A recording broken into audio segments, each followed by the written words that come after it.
So pursuant to Governor Baker's March 12th, 2020 order suspending certain provisions of the open meeting law, Mass General Law, Chapter 30A, Section 18, and the Governor's March 15th, 2020 order imposing strict limitations on the number of people that may gather in one place, this meeting of the Hubbardston Select Board will be conducted via remote participation to the greatest extent possible.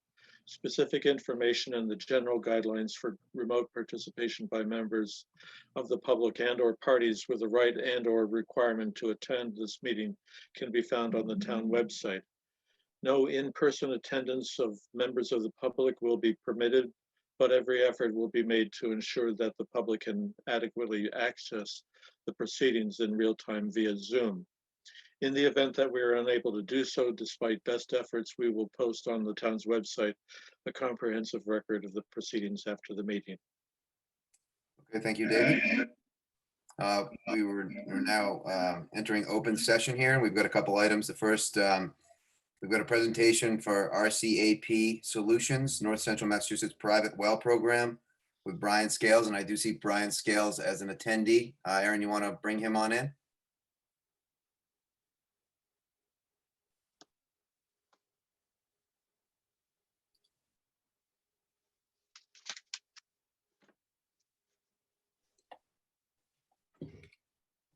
Good evening, everybody. Good evening, Brian. What do you got for us? So I'm the Executive Vice President at RCAP Solutions. We used to be headquartered in Gardner. We actually run Hubbardston House in Hubbardston. We received a grant last year through the Central Mass Health Foundation to assist people who had private wells to test private wells for naturally occurring contaminants. So we have a stepped up program. The first year was a planning stage. This year is a pilot stage with which we are picking 6 towns in the north central area. The first 2 being Boxborough and Hubbardston. So what we'd like to do is put out the word that we are doing free testing for natural contaminants for those residents of Hubbardston who want to sign up, who have private wells. We are doing this in conjunction with Mass DEP. We have several people from the legislature and the federal government who are represented on our leadership team, including the boards of health as well. So basically what the long-term hope is that we build a private well program for Massachusetts, starting in central Massachusetts, for testing, find out what some of these naturally occurring contaminants are, and help residents with remediation at some point in time, whether that's through CDBG funding or other sorts of funding. So I just want to, partner with the town, let you guys know that we will be putting this out. We're going to have a dedicated web page. It's first come, first serve. We're doing 40 tests in each town to start off with in the pilot year. And the only stipulation, if the residents do want to participate, there will be a pre-test assessment questionnaire they have to fill out. We'll do the testing, get the testing done, report back to them what the contaminants or whatever we found, talk about the different aspects of what they can do to help take care of that. And then there'll be a post questionnaire too. That's all that the residents will have to do, will be a pre and post questionnaire. And then whatever testing needs to be done, we'll handle that on our end. So, okay, well, that's, sounds like a pretty enterprising program there. I guess, my first question is just more of one for the mechanics of it. And you might have sort of alluded to it, but, we've got a pretty good way of getting things out with this is how do people do that? So what we're hoping to do with the town is if, we share something on Facebook or directions, we're going to do mailings, postcard mailings to the town residents, basically directing them to our webpage. They would fill out the information that's provided on the webpage. Then we have internal people that would assign basically a number, because we're not going to do address by address and share that data. So nobody's going to know that somebody on Elm Street has a arsenic problem or something of that nature. All this is confidential with the homeowners. But we're just hoping that you'd be able to share, possibly like on your Facebook page, things that will be, a direction to our website, things of that nature. in addition to just being aware that we're going to be doing this kind of work in the town. Are you going to be listing, I mean, is it heavy metals, VOCs, SVOCs, is it the whole, sort of analytical suite for it all, or is it specific or what? So basically, we're going to be doing probably, I think there's like 12 different contaminants, chloroforms, radon, magnesium, all of those sorts of things. Originally, just to let you know, we were going to do PFAS, PFOA, the man-made contaminants as well, but Mass DEP is running that testing for private wells right now, and they're on our leadership team to try to get this going. So if someone were of a mind, they could get both naturally occurring and man-made contaminants both free of charge. So we're partnering again with Mass DEP, so they get a full slate of testing for free. Okay, and just another question. I'm in this field, as far as it's kind of a scary thing sometimes when you're you're selecting to do something, whether it's free or not, and because some results will get generated, you don't know what they're going to be. So do you have standard drinking water parameters from the DEP that people will be able to sort of reference, and that you can have the information for them, so they're not just feeling like they have results that they don't know what they are? Yeah, we actually will have, we have our Massachusetts state lead, who's a licensed sanitarian, will go over and review all of the information with them. We have separate funding under EPA to help provide information, more or less, for private well owners on what it means, what the contaminants are, what the best thing to do, how this impacts them, et cetera, et cetera. So yes, there'll be a person directly dealing with the volunteers, so to speak. Yeah. Okay. All right. Well, this is good luck, right? So, it sounds like you've got some pretty important partners in your team there. So I don't know if anyone has any other questions, or if you have anything for us. I don't. We'll be in contact with you. This was just an informational session right now, just to let you know, that this is going forward, and hope that we can partner with you guys as far as social media aspects of this. If there was anything that you all needed for us to do on that portion of it, but we'll definitely be in touch, and we'll roll out our marketing materials to you guys as well, so that you can see in more detail what the specific aspects of the program are.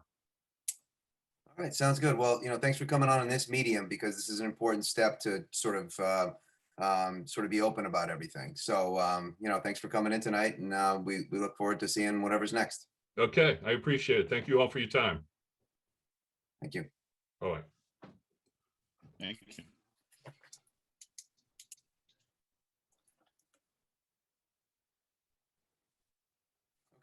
Sorry, Chris, you just jumped on. Did you say something? I'm sorry.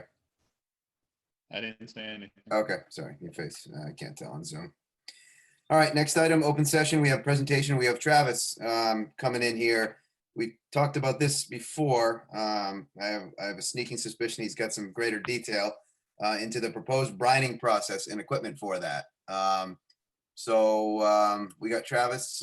Is he still here? Is he? Okay, yep, there he is. All right, Trav. Want to set it up for us again in case we forgot about what you're even talking about, and then go into some detail? Sure. Everyone can hear me? Yep. Okay. Well, for quite some time now, since I became director, I've kind of been looking for obviously better ways to do things. And for a while, I've been looking to bring brine into Hubbardston some way, somehow. The biggest thing that was holding us back was the fact that we don't have any town water. You need clean water to do it.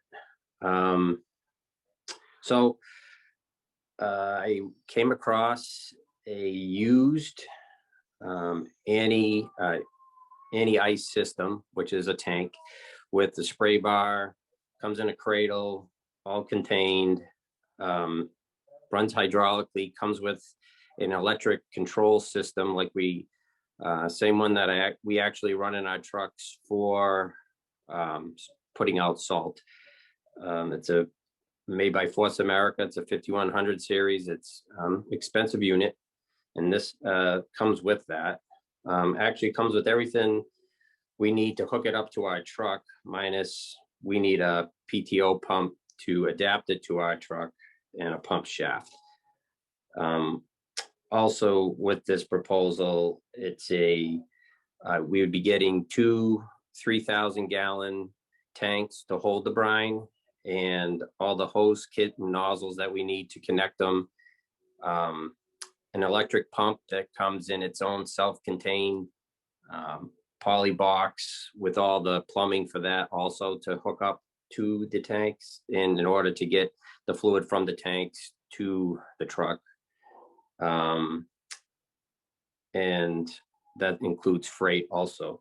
So I did a lot of research on it. I've got quotes on it, and I think we got a pretty good price to have a system that sets up. We have a truck right now that we kind of threw together to have something that we were doing on our dirt roads to keep the dust down and help keep the material on the road. So it was taking us quite some time. The nozzles, we couldn't find nozzles big enough. We tried to drill them. It wasn't helping us. So we come across this, which I feel is a really good investment for the town. Did you get the PDF on the Excel file of this? Does everybody have that? I did not have a PDF to pass along to them, no. Okay. So I broke it down. I showed like one treatment. If the guys come in, we have the mechanic and 4 truck driver laborers. The labor cost there is $672.32. Now that's 20 hours of time and a half. And the salt cost, which is the approximate 20 tons at $60.17, that comes out to $1,203.40 for a grand total of $1,875.72. This does not include diesel or any wear and tear on vehicles. With just the one treatment of the salt that we do, it includes 5 trucks treating the town on time and a half for that one treatment.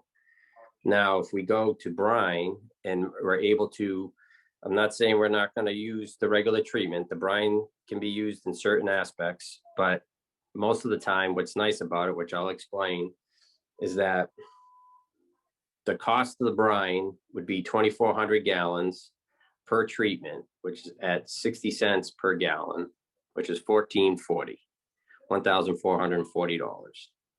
The labor cost of that would be $22 an hour for 8 hours for one guy. And that's one truck doing the town on regular time, which total price would be $1,660. Now, mind Just you, real quick, Trev. So at like 80 miles an hour? now with brine, you're able to, like, when we put down treatment with salt, we do a max of 20 miles an hour. And it's slower at other times also, depending on where you are in town.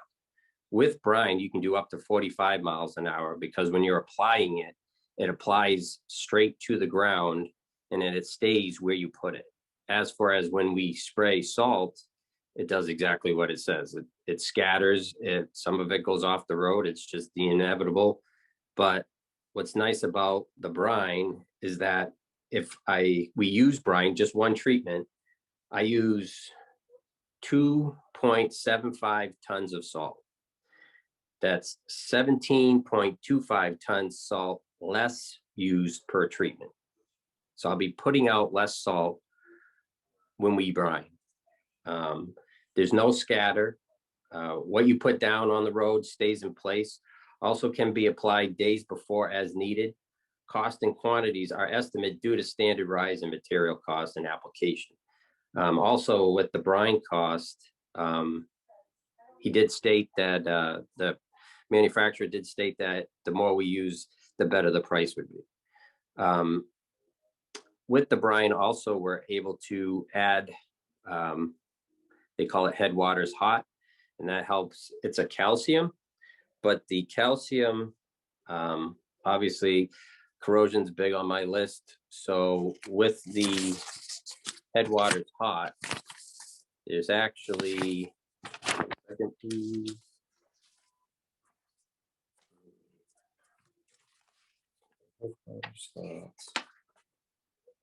there's actually, but then using Headwaters Hot in with the brine, there's actually 70% less corrosion than straight salt itself, rock salt. But it goes down to the lower temperatures that we need.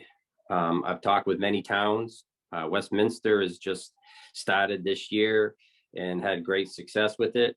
I've done many classes with them. We've been going back and forth. I've gotten many ideas also from them.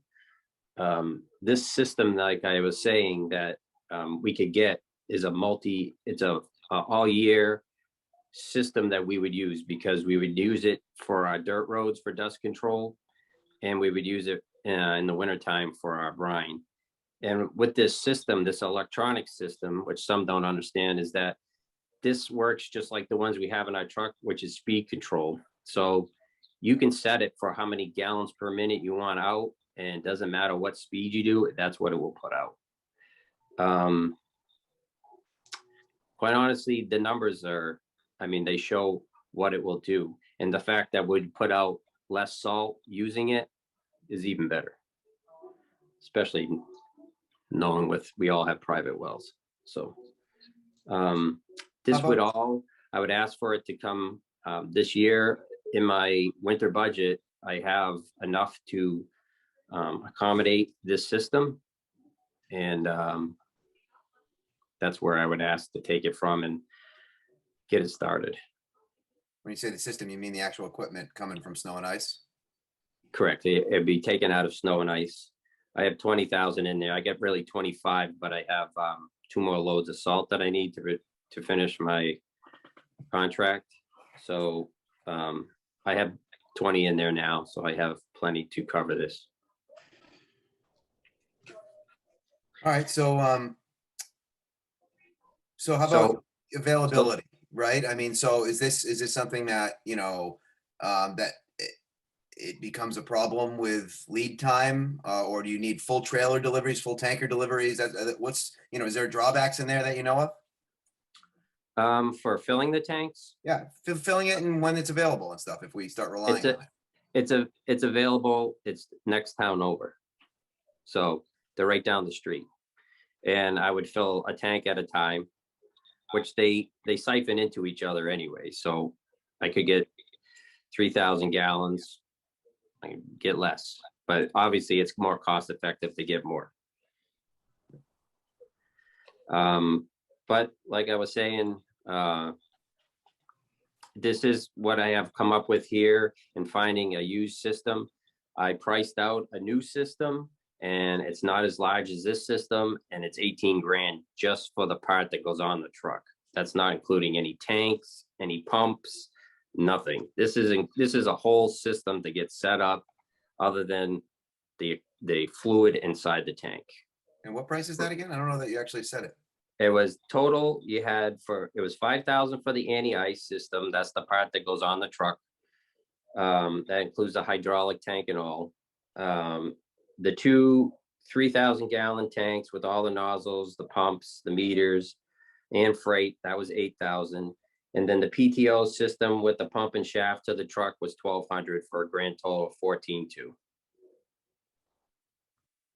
That's pretty good. And you got Brent, and other than the only thing we have that's used is the truck we're putting it on and the spray system itself. Yeah. So I think, I didn't go brand new, but I priced it out. I think it's a little much. I think getting into it is what we need. And I think possibly later on, so some of our trucks actually have some wetting systems on it, because they used to do calcium back in the day. There's other things in my bucket that I want to do, but this is like a definite, I think, a great tool to have in Hubbardston. One, cutting back on salt, what we put down, helping out with the budget for monies, wear and tear on trucks, and a multi-use, which is where you'd be putting it on a truck, which is used specifically for that. So it wouldn't tie up anything else. It's a truck we already have. And we'd use it year round, which would actually better our dirt roads even more than we had good luck with dust control in them. Last year, we used Safe Bind along with RAS, which is recycled asphalt shingles, and it actually held the roads together very well through all the heavy rain we had. So we're looking to continue on with that, and this would be a definite good added piece of equipment to help us there. Travis, earlier in your presentation, you talked about less corrosion. Something was less corrosion. I wasn't really sure what you were talking about there. Is it less Okay. corrosive streets to the roads, or can you just give more detail about that? You said it was 70% less corrosive to something. Yes, on they have headwaters hot. If I was to actually add that to the brine, which brings it down to work in lower temperatures. A lot of people hear calcium and they get scared because they know it corrodes, but believe it or not, 90%, if I was to add headwaters hot to the brine, it would be 90% brine and 10% headwaters hot, which is the corrosion is 70% less than rock salt using that. And what do you mean by corrosion? Corrosive? Corrosion on your vehicle, metal grates on the road, anything metal that would corrode in general. All right. We have metal culvert pipes still on the road, ones that we haven't touched and we haven't turned to ADS plastic, so everything that would help us in general throughout is definitely a bonus. Okay, good. Thank you. Welcome. Hey, so just to understand it a little bit, so is this the only application for this is on a dry road? Or can you put it on, can it be snowing a little bit and be out there? Or is it have to be, when can you use it effectively? So effectively, you can put it out days before, like I had said. Yep. And that way, it happened a couple times this year. We've had it where the roads are really cold still, but the warm air came in and it produced a fog, which then produced black ice on the roads because the moisture contacted the roads and there wasn't enough chemical there and they froze over. So it was like a skating rink out there. This here, just knowing if we have those conditions, we could put it out and that would help us there. If we ever had an issue where we had buildup, I know Wellesley, I talk with Kevin a lot over there and he's quite the chemist over there. He does a lot with this and they call it shake and bake, where they actually have they had a problem where it was just the conditions and the hard pack was on the roads and they couldn't get it up. So they had a truck in front of them spinning off salt. And then he had a truck behind them putting down brine. That's what they call shake and bake. And then it took all the hard pack off the road where they could actually just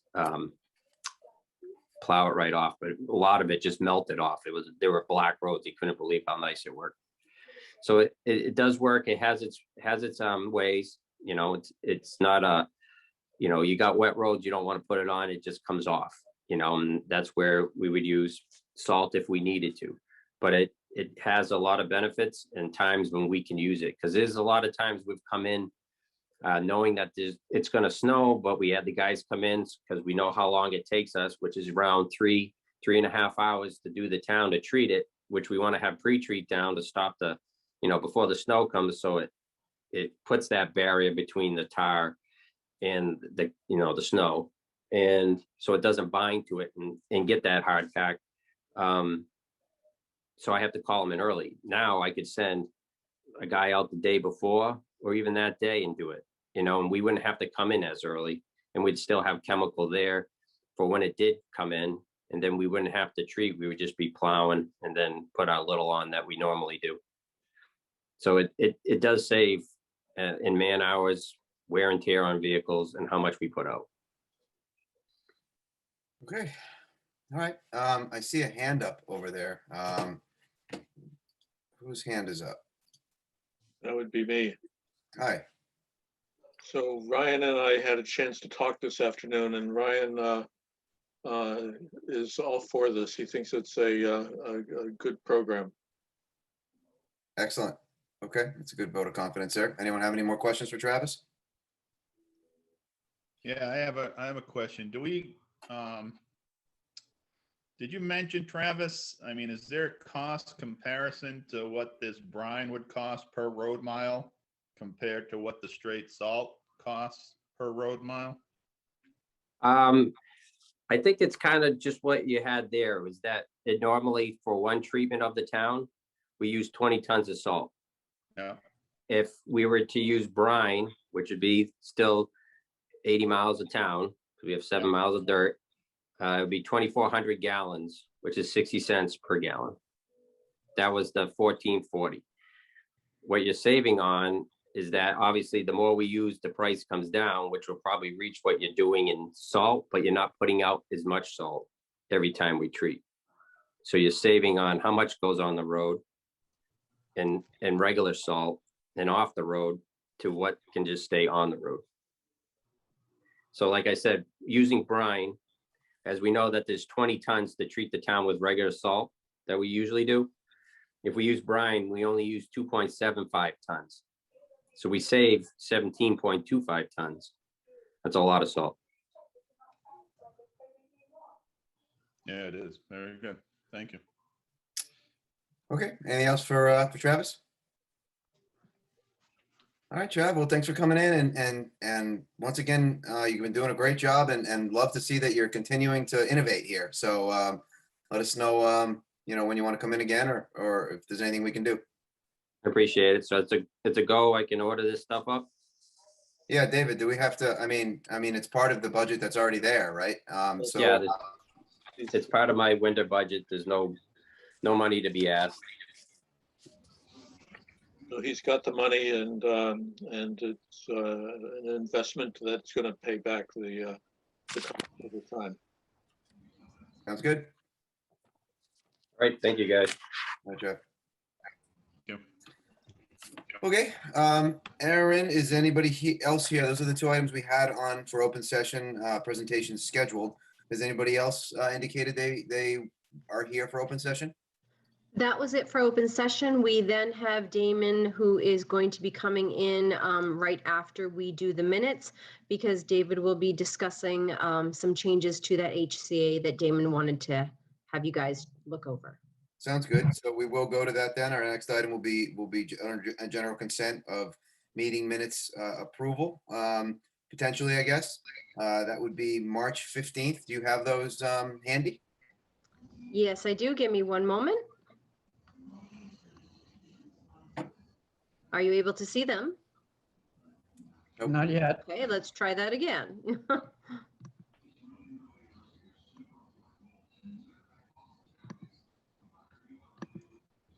I am not sure what's going on here. That's not the right one, but let's get the right one for you. And there you are. That is one of Damon's attachments. You're not seeing March 29th? Nope. No. Let's try that one more time. Try that one more time.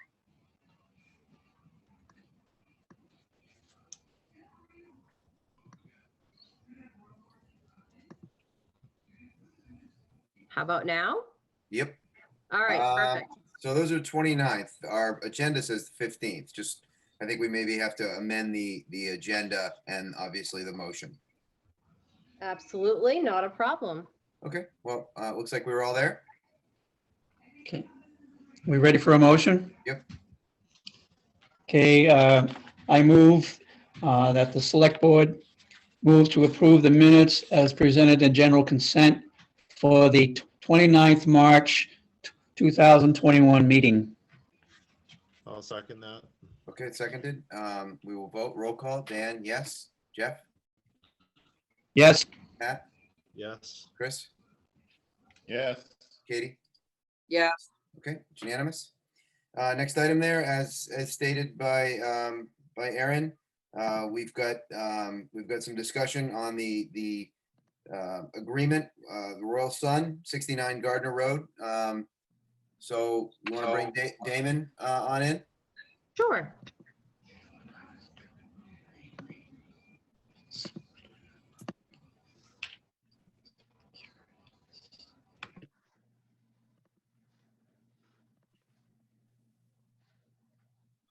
Okay, as he's coming in, David, do you want to start us off here? Is there anything you want to start with? A little bit of history before my time. I believe that the select board and Mr. Damon came to an agreement on a host community agreement on March 1st. And there was a final vote taken there. This is a request to reopen those negotiations. From a legal point of view, there's no obligation for you to do so. I have seen a statement from Mr. Damon that he would like to modify a weight provision within the agreement to specify that the weight of products should be based upon, quote, dry ton, unquote. I would caution the town that that's probably not in your best interest to accept that proposed amendment. Okay, all right, thanks for that. So Damon, I think you're probably muted. If you can unmute and sort of let us know why you've come to us tonight. All right, great, thanks. So we just need to update the host community agreement. Basically, we have it right now as I would pay $30 per pound of marijuana that we transfer from our facility here in Hubbardston to another facility that we own. And I put that in there to try to protect the town. So that's basically calling every pound, $1,000, and the town get 3% of that. We don't have a building going up for this year's harvest. So we are going to take our harvest, chop it down and flash freeze it in freezer trailers, so reefer trailers, 53 footers. And then we're going to move it to a processing facility that we have in Royalston. So marijuana loses 70 to 90% of its weight during drying. So we are transporting out of Hubbardston wet marijuana that doesn't have a chance to dry. So I sent you guys what the state of Rhode Island has in their regulations. Massachusetts doesn't have it. Basically, they state dry marijuana weighs 20% of wet marijuana, which is losing 80% of its weight.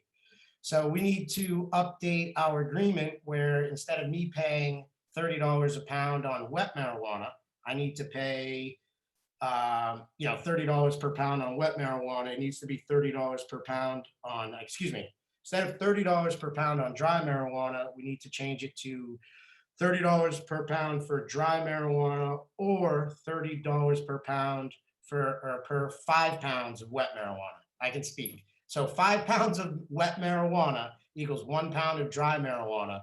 So we just need to update the, our HCA so that we can move this out of here without having a problem. So what do you mean having a problem?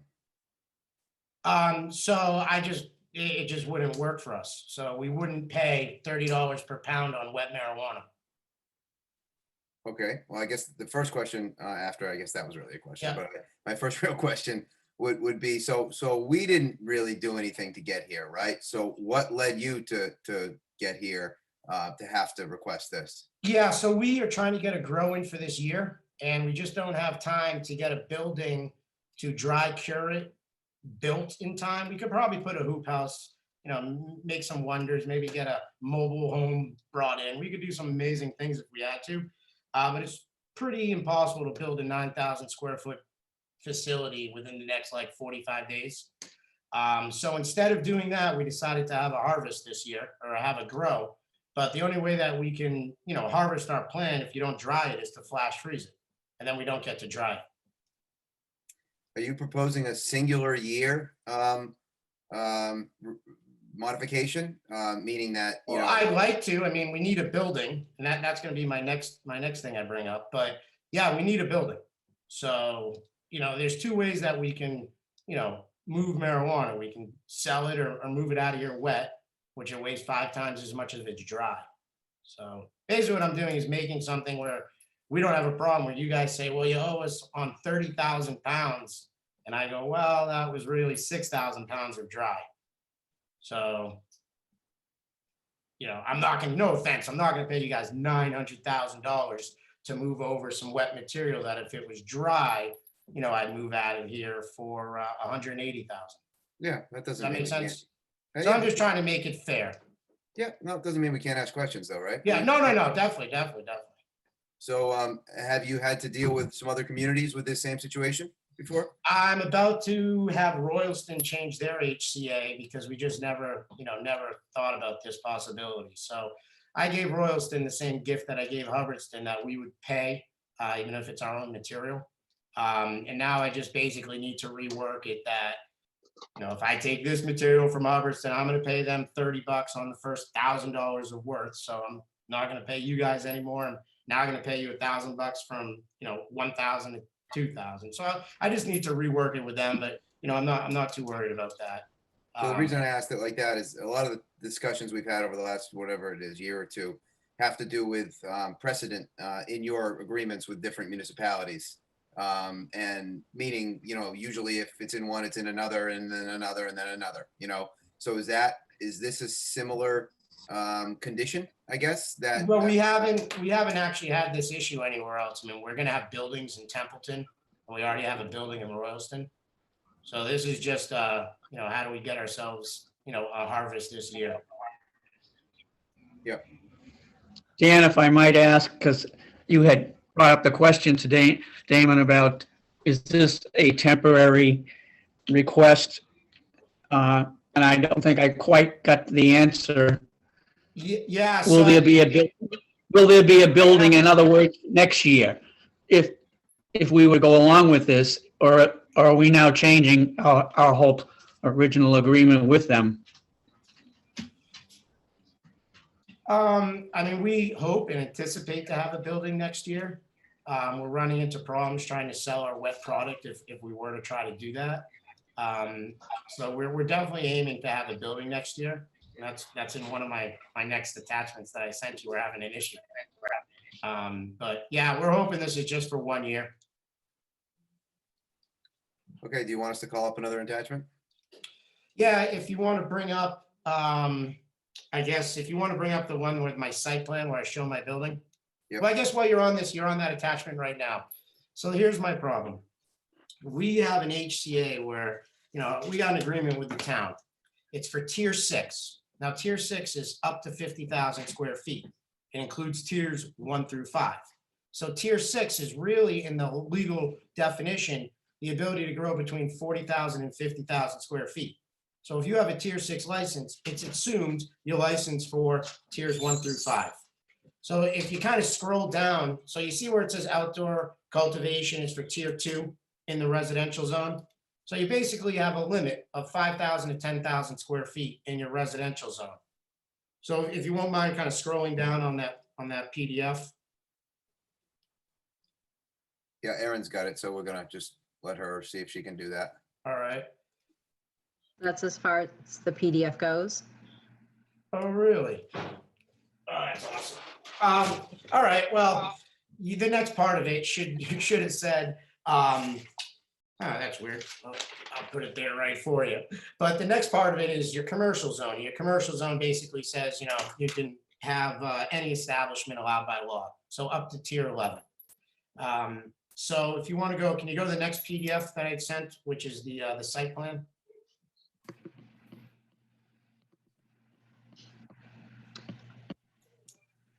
Or the HCA, whatever you bring up is fine. I apologize, they're not in any order. No problem. Doesn't matter which one comes up. You can speak to them both.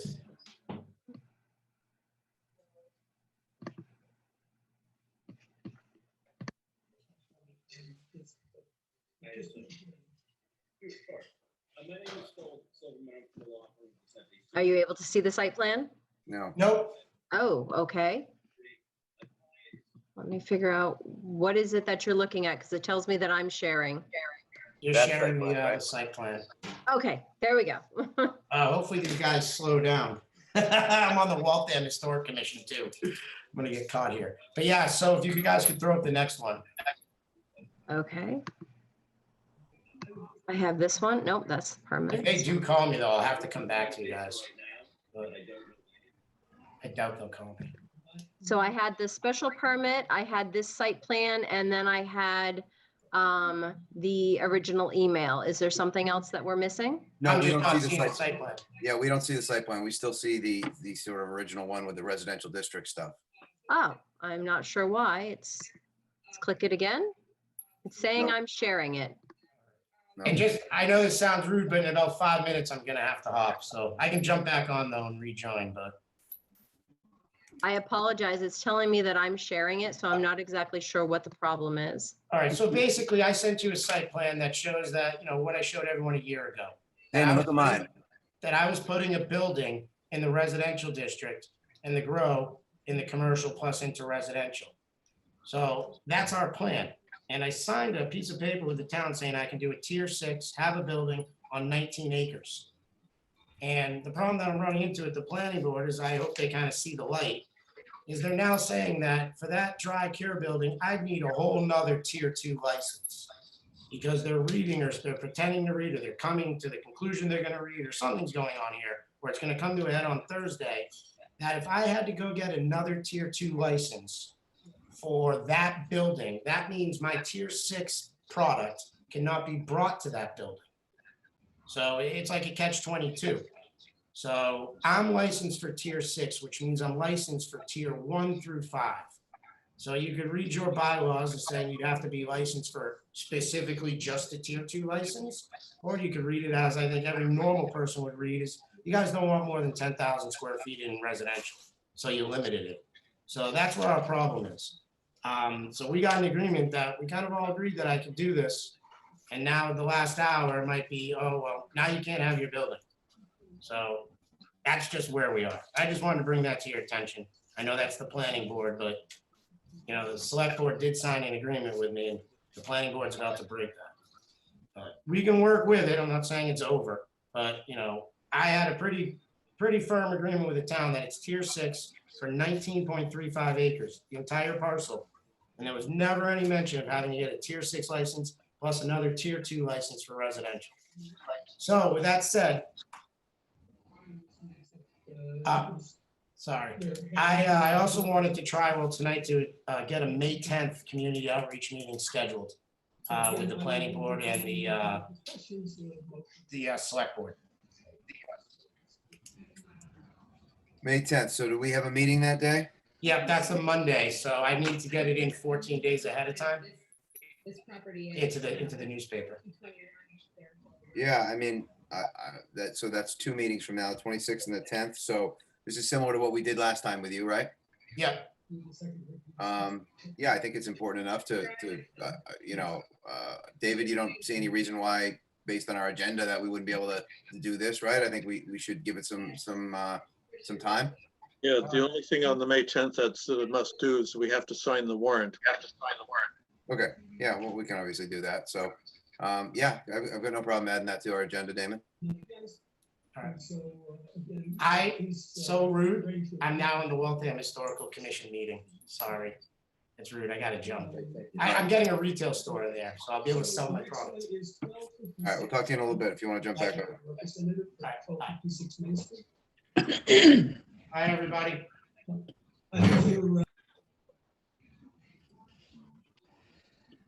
Smooth like butter. Not. So, all right, I don't have any idea what just happened. I'm with you. Okay, so we're gonna have to, make sure we understand what's going on. Obviously, this is gonna be vetted by council anyway, but it sounds like, I guess I'll just try to paraphrase what I understood out of that, which is there seems to be some sort of, I don't know, misinterpretation of these tier 1 through tier 6s, maybe whether they aggregate or not to come up with some total, and whether or not that triggers the necessity to have 2 permits versus 1, but again, it's out of our purview, right? It's all planning. I don't know. I haven't talked to planning board members about this. I don't know anything further about than what he just said there. As far as the you know, the wet versus dry, you know, I don't know. I guess I can understand him not wanting to pay an extra $1 million if it's wet versus dry. I mean, that makes sense to me if I were selling weed. But anyway, I know, David, you said, you know, you don't necessarily recommend it, but I just can't imagine they would go through with the process if they were going to have to pay that much more, right? So again, we're not deciding anything. I'm just trying to say how I understood it. If anyone has anything they want to add. Well, what's the position of the planning board? Are they basically interpreting our original agreement with Damon? And the planning board, they're interpreting it in a different way, and they're the ones that are questioning this? What is exactly going on? David? So the host community agreement is no permit to operate. It's an agreement if they do receive the permits to operate. It's an agreement to reimburse the town for added expenses. So just the fact that you have an approved host community agreement has no bearing on zoning compliance. That's a separate issue. It has no bearing upon a building permit. It has no bearing upon any permits required by the state. It's there when the applicant has gotten all the permits in place to be exercised with the operation of the business. I think if we're confused by the presentation that was just made, I think that calls it for greater clarity. If you're going to reopen the host community agreement, it calls for achieving greater clarity and objective measurements in the host community agreement so that it minimizes future disputes over what really constitutes a dry ton versus what constitutes a moist ton or a wet ton. If there's some other standards such as revenue rather than weight, I would recommend that we negotiate to achieve greater clarity through objective measurements in the community agreement. If I might ask, does this mean that it's a possible deal breaker? Sure. Yeah, I mean, he's pretty clear. I mean, he's not gonna, I mean, as I just said, I mean, it's probably, there's no doubt it's a deal breaker because it's a money thing. So they're not putting a building up this year. The agreement we had originally was to have a building with a certain measurement, Right. and all that measurement goes away because they don't have the ability to dry it. So yeah, I think the answer to that is yes. I know that the planning board is consulting with counsel on some involved legal issues with Mr. Schmidt's request. So I don't know when their next meeting is, but I think that I would like to talk to the chair beforehand. Yeah, sounds good. And there is some, you know, we'll be talking to Damon again here. I think we just need to be a little bit careful because, you know, some of this has to do with negotiation and all that. That should probably be done in executive session. So, you know, unless anyone has anything further on this that they want to talk about, which is fine. But as far as numbers and negotiation and all that, I think that's better served in an executive session. I think we need a lot more clarity on what's happening here because, you know, Damon's kind of challenging to understand sometimes, and this planning board decision or what they're looking at is a little confusing to me. So I think a joint meeting going forward is a great idea. But prior to that, I think we all got to get our ducks in a row and get on the same page and have a good idea about what we're talking about. Because personally, I'm not knowing what's happening right now. And I'd like to be in the know and be able to speak to it intelligently when we all get together at the meeting. I agree with Chris because in the presentation tonight, quote unquote, I was getting the sense that I was being rushed into something at the last minute. There's a change that just, and I couldn't quite understand everything or whatever he was trying to present in rather a quick manner and a short period of time. So I wouldn't have want to make any kind of a move whatsoever. So I think, yeah, it requires, as you said, Chris, more clarification, and we need to sit down as a whole unit to understand what we're going to do going forward. I think Damon's back. Yeah, I think we need to do that prior to us all getting together. So when we do have that joint meeting with the planning board and Damon and ourselves, you know, we're ready to speak to it with some sort of clarity on what's happening. Okay. So Some sort of unity together. Yeah. Yeah, so Damon's back. Hey, Damon. Hi. So we just discussed that we don't really understand what you said. And not because we don't have the capacity to. But Which part? The wet weight or the? no, I don't mean it. I don't mean it like we can't understand it or don't understand it. But overall, because it's new to us is the best way to put it. We're trying to just in real time process the agreement we agreed to, what, jurisdiction we have as a board. And I know we talked about this and you touched on this a little bit. And so we just need a little time to sort of process it. But I guess while you're back here, can you let us know where you're at with the planning board? So Thursday night, I expect to get a yes vote from the planning board. And it looks like I would possibly only get a yes vote to let us grow in the commercial zone and then into 50 feet into the residential zone. And that would be our tier 6. That's kind of where we are Thursday. I could do that, get my grow going, then file a bunch of variances, but at least we could get our grow going. And then we're basically, I think the only variance we're gonna have to file is, we just want to have crushed stone parking. It's just temporary. There is something that says you have to have pavement parking. We don't really want to pave. It's temporary. So if they do require us to pave, we can pave in the back in the residential zone, which is not in near wetlands and not in zone A. So that's not a problem. We can fix that. We'll try to apply for a variance, but we are planting in the middle of June. I just don't think we'll get through the variance process until then. So maybe the planning board says, okay, you can go ahead, conduct operations. If you lose the variance, you got 60 days to put in pavement, or we'll just have to put in pavement, even though we have a variance going and we cost us a bunch of money. The big problem is that we have is this whole tier 2 issue, which, if you read your bylaws, it says someone has to be licensed for tier 2. My argument is I'm licensed for tier 1 through 6, just because I have a tier 6 license. And, I think it's the lawyers. The planning board hasn't made a final decision, but they're coming back and saying, no, you need a separate tier 2 license, only tier 2. I think anyone who reads your bylaws says the spirit of that bylaws, Hubbardston doesn't want any more than 10,000 square feet in residential. We're not trying to do that. Hubbardston allows 100,000 square feet in commercial. My idea was to do 50,000, 10,000 in residential, 40,000 in commercial. We signed an HCA. We have an agreement that says that. So now the planning board is, I don't think it's the planning board saying anything. It's the attorney saying something. They'll make their decision Thursday night.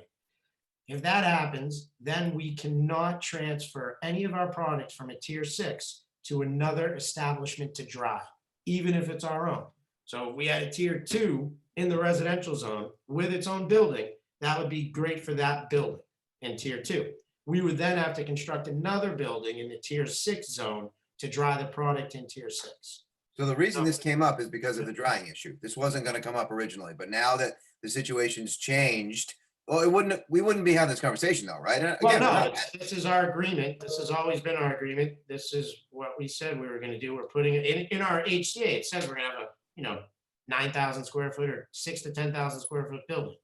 There's only one place on that property you can put it in, and that's in the residential zone. We can do something fancy. I can put a building on stilts, 3 stories. That's what might come here. And we do that in the front field, more towards the road. But if we get forced to do that, we'll do it. But our agreement was to have that dry cure building back in the residential zone. So yeah. I mean, and this isn't something, I showed that exact same thing in the planning board last summer. So this is just coming up now where someone's interpreting the bylaws one way. But I think anybody who reads that would interpret it another way, but that's, I mean, it is what it is, but it would hurt us. It would cost us like $2 million this year, is what it would cost us, so. If you couldn't, If we couldn't plant in that area. right, okay, But, you know, our intention's never really to plan that area, it's to put a building in there and then, you know, have some overflow canopy if we need to, but you know, it's somewhat disappointing. Okay, But- well- So that's where we are on Thursday. So I accept the, you know, I think I'm gonna get a yes vote there. We're gonna move ahead. We're gonna get licensed. We're gonna get plants in the ground. Hubbardston's gonna get their money. I'm gonna get my money. We're gonna have these freezer trailers. The only other thing that we're really dealing with is, do we need a primary building? So we have a plan to put a 12 by 24 building in that just has a bathroom, an office, mechanical room, and storage room. That might satisfy Roland. But that's pretty much where we are. So I think we're a go. And then we're gonna fight over this tier 2 thing, I'm pretty sure, if it doesn't go my way. And then the big fight we might actually have is, you know, what I'm doing is farming, it's agriculture. So we might have a fight brewing where, you know, Roland right now is trying to say that, you know, marijuana cultivation is light manufacturing, so we can't use our trailers. So it's interesting, if marijuana cultivation was light manufacturing, you know, your bylaws say I don't need a special permit, it's by right. So if that stands, everybody in Hubbardston can just grow marijuana by right and commercial, we don't need anyone's, you know, approval anymore. So I just don't think, you know, the planning board will agree with that. So we got a couple of things we got to fight through. But I feel real confident we'll get a yes. I mean, I'm hoping the planning board's going to read that and just say, all right, tier 6, you know, spanning residential and commercial, you're good to go. And then we just have the variance with pavement and parking. I mean, I'm not against pavement. I mean, I think it's just a bad idea if you're, you know, seasonal, you're not, you know, it's not for the winter. We're not open in the winter, no one will access that property. So it's not like you can't, you know, you're not worried about plowing, you know, crushed stone. So I don't think it's anything, you know, that we can't work around. It's just this tier 2 thing could be a real destruction to what we're trying to do. all right, well, that's out of our hands at this point. Yeah, it's out of your hands. But what is in our hands? So we want to understand what's in our hands. So what's in our hands is reviewing a modification to the HCA that has to do with wet versus dry. Yeah. Right? And Yeah. so that's. And I can explain, that doesn't have to be solved tonight. We're in no rush. Yep, I no, we trust you can't. guys will do the right thing at some point. But, and then the other thing is just setting up that, you know, community outreach meeting for May 10th. Okay, well, I think we know what we have to do as far as what we have to consider. Have you sent us, I'm sorry if you haven't, I don't know, but have you sent us the things we would need to review for the modification of the HCA, specifically language that we Yeah, I can? think I sent you the language. I can resend that. I'll look through but I had sent you guys the language, I'm pretty sure. Okay, I'm sorry if you have. Yeah, no big. It was literally just a sentence, so. Okay, all right, and that would be what would modify the HCA, the sentence that would modify the HCA? Yeah, yeah, it basically just, you know, adds the language that if the product's wet, it's $30 per every 5 pounds. Yep. Instead of if it's dry, it's $30 for every pound. Okay, all right, well, we have it, and that's what we can consider, so. Okay, anyone have anything else for Damon? And sorry I jumped off, by the way. I know that's rude. So the No, it's Waltham fine. Historical Commission meets once a month, and I was on there for my retail store, so. No, we got to talk behind your back the whole time, it was great. Awesome. Great. All right, well, okay, well, so your meeting, just planning board, that's Thursday night, this Thursday? Thursday, yeah. All right, well, sounds good, we'll talk to you soon. All right, thank you. All right.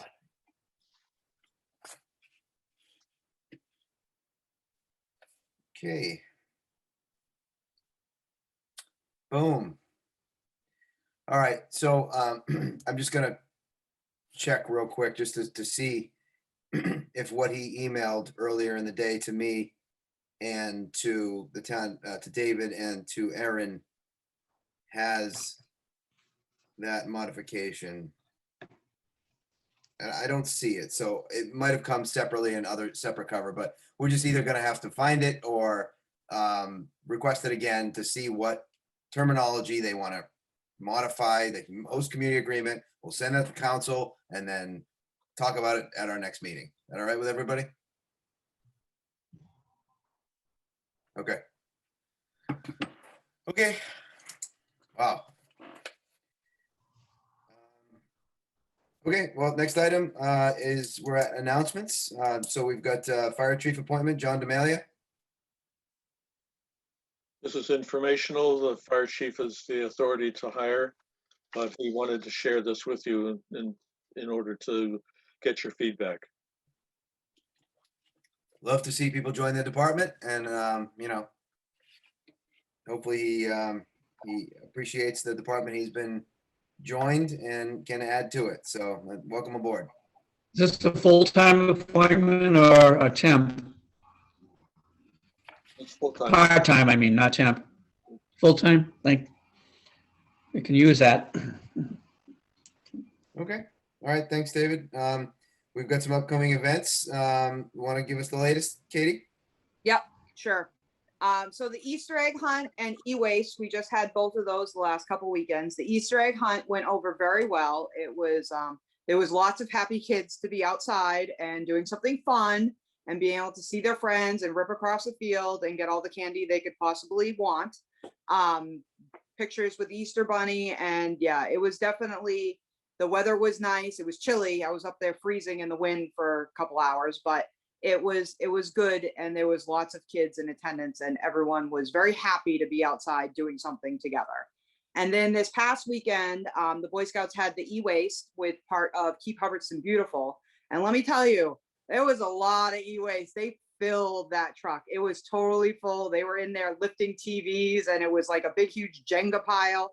It was crazy, but that truck was full. It was a very good fundraiser for the Boy Scouts, and thanks for everyone to come out to donate to the Boy Scouts and get rid of your e-waste all at once. This coming up weekend, we have the rest of Keep Hubbardston Beautiful on the 17th from 8 till noon at the rec field. So the Girl Scouts are having a bottle and can drive. I know some people came out this past weekend to the Boy Scouts with their bottles and cans, so just hold on to them, bring them out this Saturday. The girls will be there. And then also there'll be a dumpster to any trash you've picked up on the side of the road. You can huck it in there free of charge. It's all been donated and everything else. So it's a good day to help clean up Hubbardston, and also a nice fundraiser for the Girl Scouts. What sort of sorting for the bottles and cans needs? You just put together anything that's recyclable? No, it's gross. Let me tell you, I've been doing this for years. It is the grossest fundraiser you could possibly do. You stink of stale, nasty beer, but you usually walk away with about $600. So that's not bad for Girl Scouts, you know? You have to sort, it's very specific. They give you a chart. And if you screw it up, it's okay. It's not a big deal. They'll fix it for you. But for the most part, yeah, they give you a chart, and you have to put certain cans, certain bottles, certain brands all together. And there's lots of bags and lots of sorting, but my girls have it down pretty well. So they know what they're doing. So we just kind of let them be and do their thing. So you hose them off at the end, just blast them. Oh no, you just go home. You always wear crappy shoes, and we get them gloves and stuff like that. And just, yeah, you just go home and hose, and you pray to God you don't get pulled over by the cops on the way home. Reek of stale beer. It's so gross. But anyway, but yeah, it's good for the kids to do something to earn your keep. I'm a firm believer of earn your keep. So yeah, so that's coming up this weekend. So 8 to noon at the rec field. There is a spring fling coming up on the 24th. This happens to be at Plainview, but a bunch of small businesses from town will be set up there.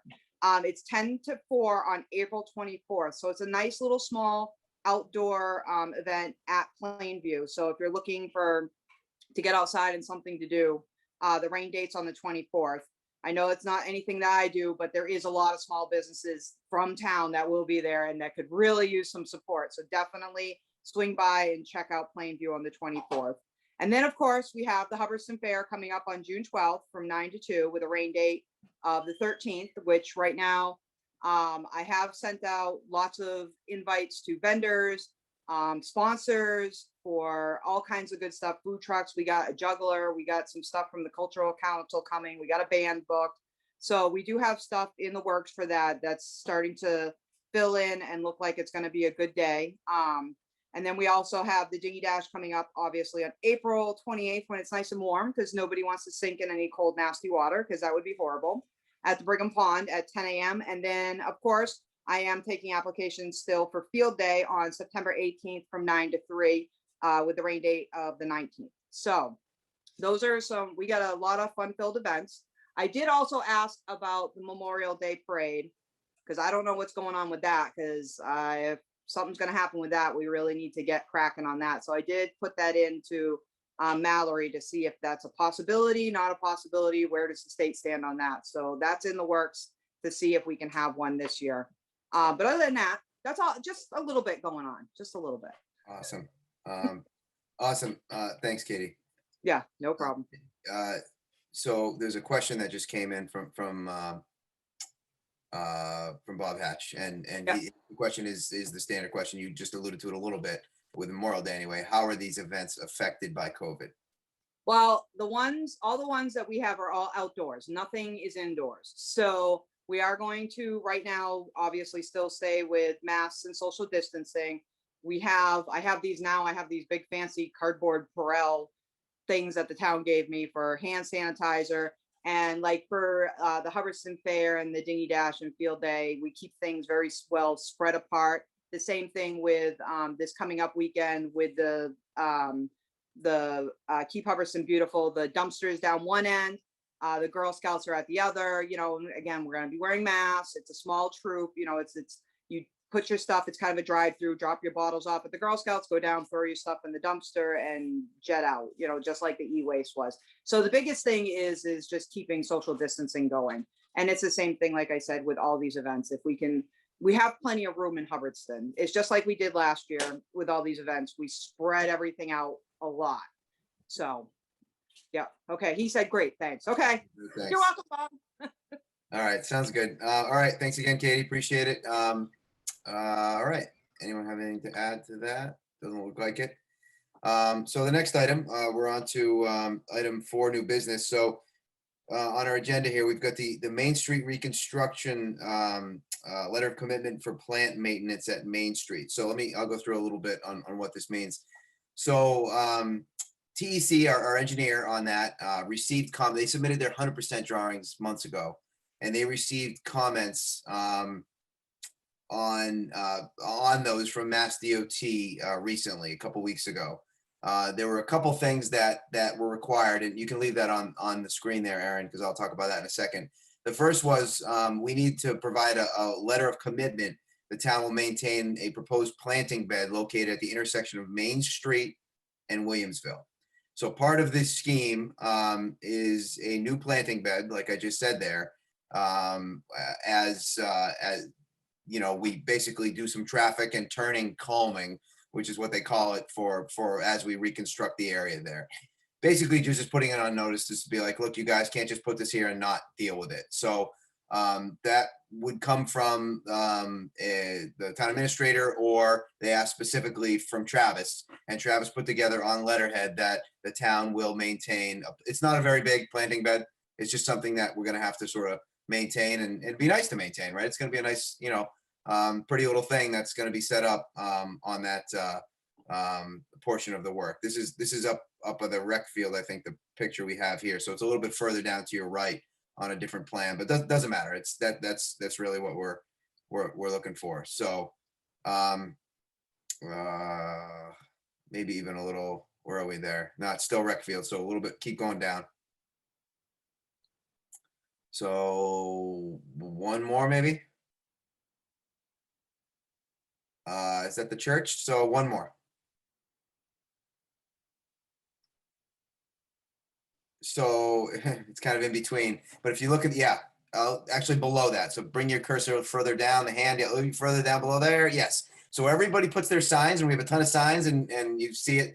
That area is going to have a special sort of planting area that we're going to have to maintain. So we provided that confirmation to the Mass DOT that we would do it. It's a small expense annually, and it's part of the requirements we have for receiving the $4.5 million or whatever we're going to get for this. So that was one comment. Very few comments. The second comment was they requested we update the right-of-way plans and submit them prior to the plans and specifications and estimate submission. So the PS&E, plan, specs, and estimate submission, is the next one after the 100% design, which basically goes in prior to it being put out to bid next spring.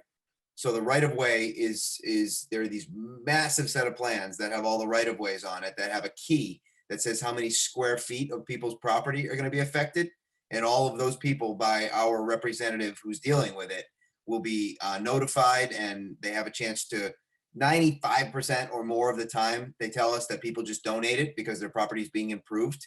And it's, 80 square feet here, a couple hundred square feet here. It's small portions of it to fit this in. And we already had an extremely wide road in the first place. We didn't have this little road that we were taking people's property or trying to for this process. So overall, they've told us and our engineers and Mass DOT that this should go through pretty quickly. But anyway, that was another comment. And then the third comment was there is the removal of some trees. As you can see on this drawing, for example, you see RET tree, that's retained tree. There are several on the portion of the different plans that say remove tree. So we have to have a tree hearing to do this. There's no rush to do that. I asked, do we need to do it soon? And they said no. So in the coming months, later on in 2021, we will have to have a tree hearing that all of those notified that have a tree being removed from their property will have a chance to come in and say their piece for that. So anyway, that was the update on that item there for Main Street reconstruction. If anyone has any questions or would like any additional information, you can just let us know, and I'll ask for TEC to do that. Otherwise, that was just an update. Okay. And then the next item, David, is the annual town meeting warrant and the discussion on whether or not to close the warrant tonight. So we've got some items to discuss here moving through this, but I don't know, David, is there anything you want to say on this at this point? Right now, if I could get the select board to make a motion to close the warrant, that we can, during the discussion, we can go through the warrant and see if there's anything that you think is missing or doesn't need to be there. And then we can take that vote to close the warrant. Yes. Sorry, Dan, before we do that, the item we just left, I'm noticing on the agenda page, it said possible action for a motion for the town administrator to sign, giving him, to allow him to sign the letter of commitment for that planting. You didn't call for that. Are we not, we don't need it, Dan? David, you can. I didn't think we do when I gave it for with Travis, because she asked for Travis or you to sign it, and he provided it. She was satisfied, but do you think we need some action here? I don't want to not do it if we.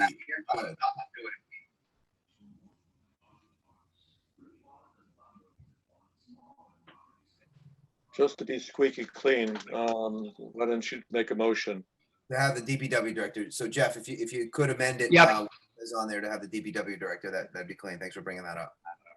To allow the DPW director to sign a letter? Yeah. Okay, I'll make a motion then. I move that the select board move to allow the DPW director to sign a letter of commitment for planting bed at Williamsville Road intersection. I'll second that. Okay, seconded in discussion, just to be clear. So in discussion here, that was one of the people they said could do it. So I'm not just making it up, right? So that's why Travis did it in the first place. So anyway, that was it. Any further discussion? No. Okay, we'll go to a vote. Roll call, Dan, yes. Jeff? Yes, Chris? Yes. Katie? Yes. Pat? Yes. Okay, sounds good. Thanks for bringing that, and Jack. And we've got, okay, so continuing on with the warrant discussion there, we should probably start reviewing the warrant. So Articles 1 through 5 are standard articles. The first one is to choose all necessary officers. The second one is to hear the reports of town committees. Third is to authorize Chapter 90 money for the next year. The fourth is to allow the regional school system to accept grants and aid for FY22. Number 5 is to continue the allotment from Holden Hospital to a specific account to be used for offsetting ambulance costs. Article 6 is new this year. It's to retire the wiring inspector revolving fund. That service is now provided through our regional inspection agreement. There's about $70,000 in that fund, so that can go to the general fund or free cash, wherever it came from in the first place. Article 7 is required by law that you restate for the coming fiscal year all of your revolving funds and establish spending limits on each. Article 8 is your main budget, your general fund budget. Those numbers are good. Article 9 is the appropriation for the Montechusett Regional Vocational Technical School. Article 10 is the appropriation for the Quabbin Regional School. This is the number that was recommended by Ryan. It was not the number that was requested by the Quabbin Regional School District. Article 11 is to pay for our share of the regional school debt for the roof, not for the roof, for the other project. Article 12 is salaries for the Hubbardston Cable Advisory Committee. This comes out of a special revenue account for PEG access money that is applied for the by cable users, and it does not affect the tax rate. 13 is a capital article as recommended by the Capital Committee. It's 2 buckets of money, $182,000 of free cash and $11,000 from the Holden Hospital account. The next 5 articles are CPA articles. The first one is $20,000 for Habitat for Humanity House on Ragged Hill Road. Article 15 is $21,896 for the annual debt service for the roof replacement of the Hubbardston Public Library. Article 16 is $25,000 plus another $50,000 to make a total of $75,000 to preserve land off of Lombard Road. Article 17 is the I just want to jump in real quick. So Rick Jones has a question. He's got his hand up. So you want to bring Rick in?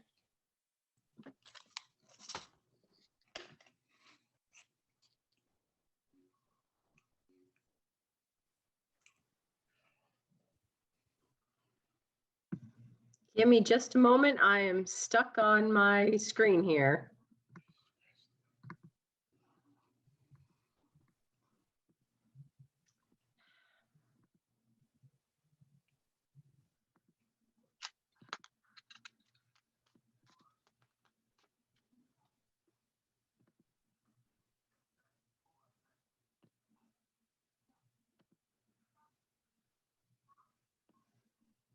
Hello? Yes. Okay. Susan Worth, Rick's wife. Hi. 2 corrections on the CPA articles, on Article CPC articles. Number 15, which is the library debt for fiscal year 22, that amount should be $21,458, $21,458. Yes. Not only, I forgot to introduce myself. Susan Worth is on the CPA and on the open space. And as I'm looking over these articles, I just want to be sure they're correct. So on 15, which is the library debt, that's actually the 3rd year, fiscal year 22. And that amount is $21,458. The other amounts, the prior, we put those in the last year. So we're on, the first one was 22,350, 21,896 was last year for fiscal 21. So fiscal 22 is 21,458. You got that, Erin? Yes, yes, I do. Thank you. Okay, I don't know. I mean, so it's right now. And on the 16, Article 16, open space, I think some of the other folks are here and may have some ideas to help you understand the Fieldstone Farm one, but at getting it correctly, when I was working on the warrant articles here, I worked from a template. And it said, to see if the town will vote to appropriate, the select board would appropriate. We certainly want to keep you in the loop, so select board, and we certainly want your blessing, but I'm not sure that we want to vote to authorize the selectmen to appropriate it. I think that's the town. So Aaron, and is that the correct way to handle it, David? Or did you have council look at it, or does that make sense? These are in draft form. I haven't had council look at it. Oh, okay. Because as I said, I was working from a template, and at the time I thought, well, perhaps it's because it has to do with DCR, which I believe came and talked to the select board several meetings back. But whatever council thinks is appropriate, but it doesn't seem to make sense to me. I don't know. Yeah, I agree. So the select board ultimately will be signing the contract documents for any kind of real estate transaction. So at some point they have to be referenced in the form of the vote. Oh, okay. So I think maybe this could be rephrased to see if the town will vote to appropriate a total of $75,000 from accrued Community Preservation Act funds, and to meet this appropriation, transfer $25,000 from CPA Open Space Reserve account and transfer $50,000 from the CPA undesignated reserve account to conserve the property. And I'll skip ahead to, and further authorize the select board to enter into all agreements and execute any and all instruments as may be necessary on behalf of the town to effect the acquisition of this conservation restriction. I think that's the appropriate way it should be written. Okay, that sounds great. It's just, I appreciate that input because as I was reviewing them, I was saying, why is that one so different? And so that seems to meet what it needs to meet, because the select board does have the authority to move that forward, right? Bob Hatch likes it, so just letting everybody know. Oh, can't hear. No, he has chatted in and said that he. Oh, okay. Perfect. Okay, yeah. And while we're on it, Go ahead. Does anybody else have any comments or questions about that? Could we, the Fieldstone Farm? Yeah. So I've had some discussions outside of this with people in the area, and I guess I just wanted to understand, what their plans are, if we know, for this land. If you know. Okay. Is Bob Hatch with us? He is. Bob, you want to come in? Want to pull Bob in? See if he wants to talk, Aaron? Yes, please. Thanks. Sure. Thank you.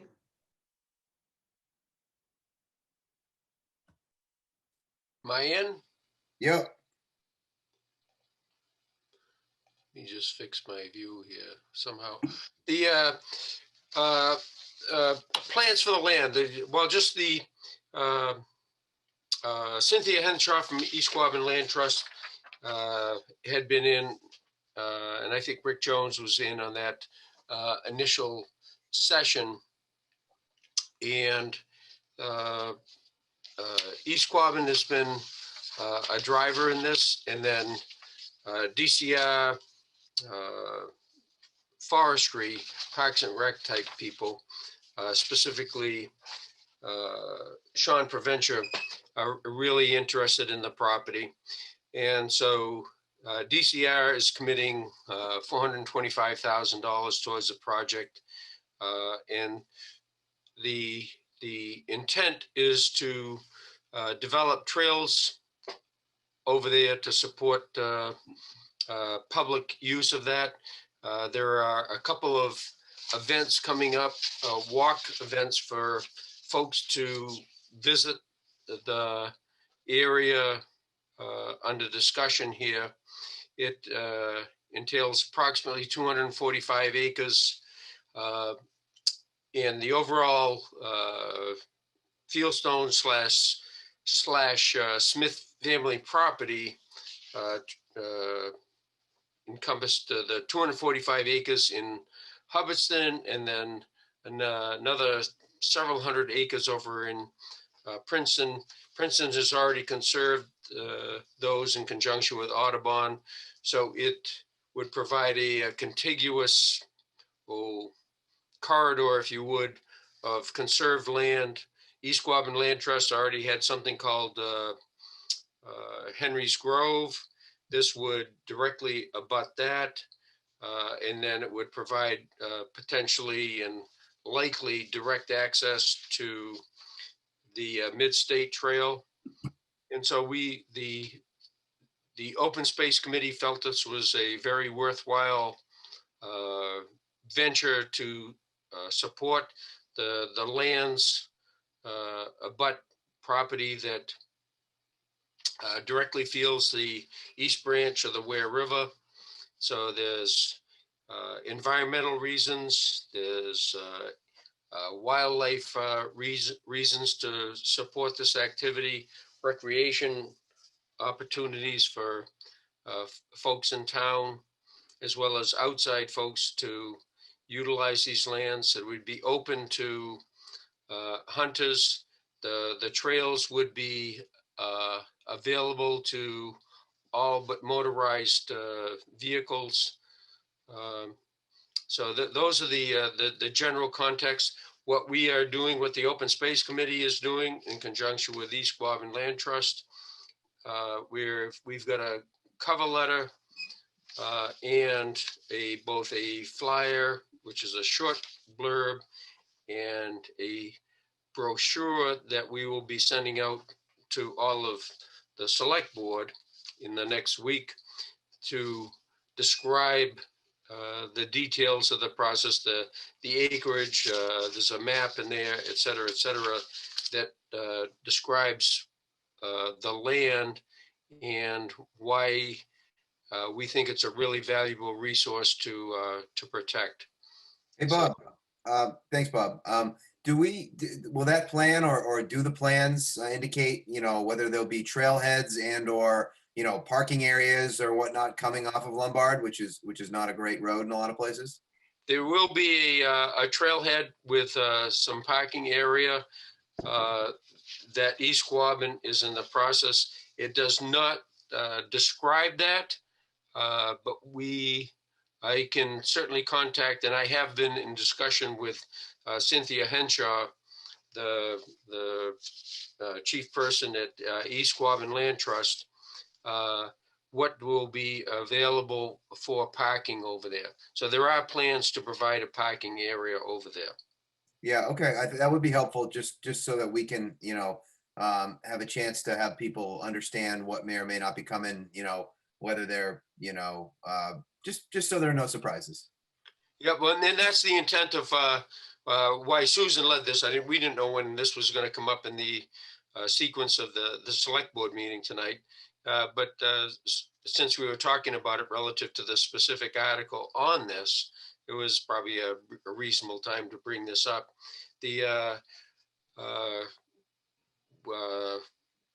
Just to keep everybody appraised of what's going on, we wanted to make sure the select board was aware that we're going to be sending out a cover letter that would include both the brochure and the flyer that describe the property. And we've been talking to some folks over in the Pinecrest area, which is very adjacent to the area, and obviously certainly a valuable and very usable asset for a large group of people in Hubbardston that are like within minutes of that area to use. So, yeah, I'll make sure I get back to the board relative to the parking that would be provided there. Thanks. And then just one more question on it. Is this, as far as you know, is it specifically to provide connectivity to, other trails that are in Princeton that also have, a fair amount of, interest in them already? Is that what this is, sort of a master plan? That certainly is definitely the goal. We've already been looking into the prospect of connecting to the Mid-State Trail. If in the map that we sent out, it will identify the DCR is extremely interested in it. They're interested in it to the extent that they're contributing $425,000 towards this project. So they really value this property. There will be connectivity from Henry's Grove to the portion to this. Let's see how I want to describe this.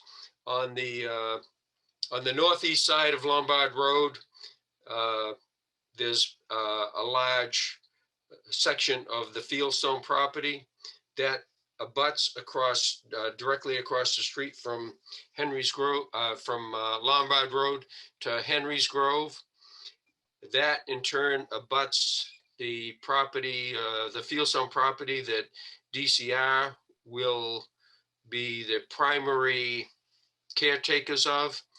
That property in turns additional DCR properties. So when we negotiate with DCR, we want to make sure that we get connectivity through the newly acquired property plus the existing DCR property, and that will lead you to the Mid-State Trail. From the Mid-State Trail, you can go all the way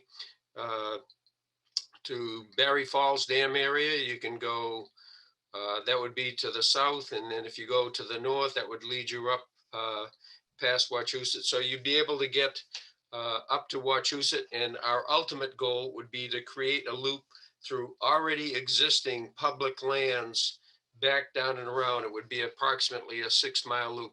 So there's work to be done to complete that connectivity, but acquiring these pieces would certainly facilitate that connectivity. Which was the parcel that was recently thinned or clear cut? And that was on Henry's Grove. And I guess is that a similar sort of tactic that that you've heard that more of the property will go through as this process continues? Do you know? The portion on the southwest side that DCR would own,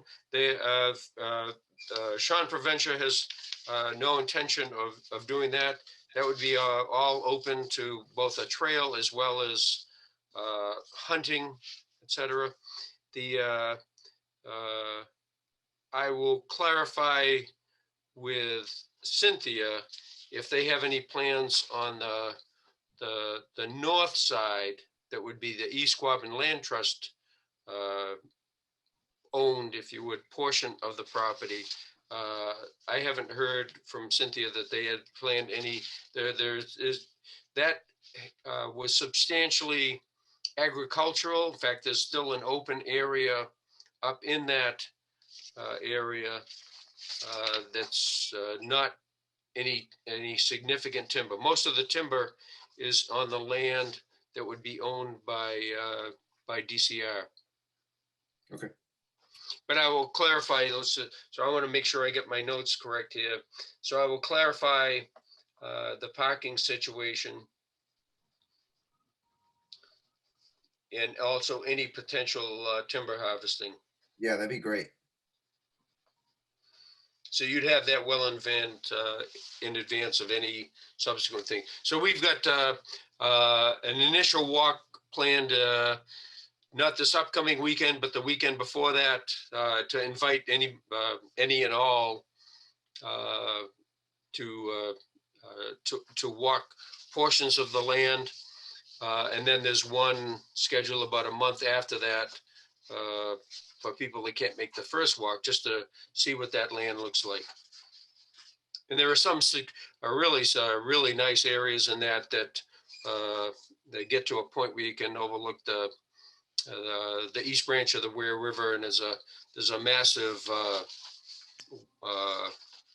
watershed area over in that area. Okay, thanks, Bob. Does anyone have anything else on this? Either we've kind of joined up this warrant article, as Bob said, this warrant article with item 16 of our discussion, which is, oh, no, wrong one. Sorry.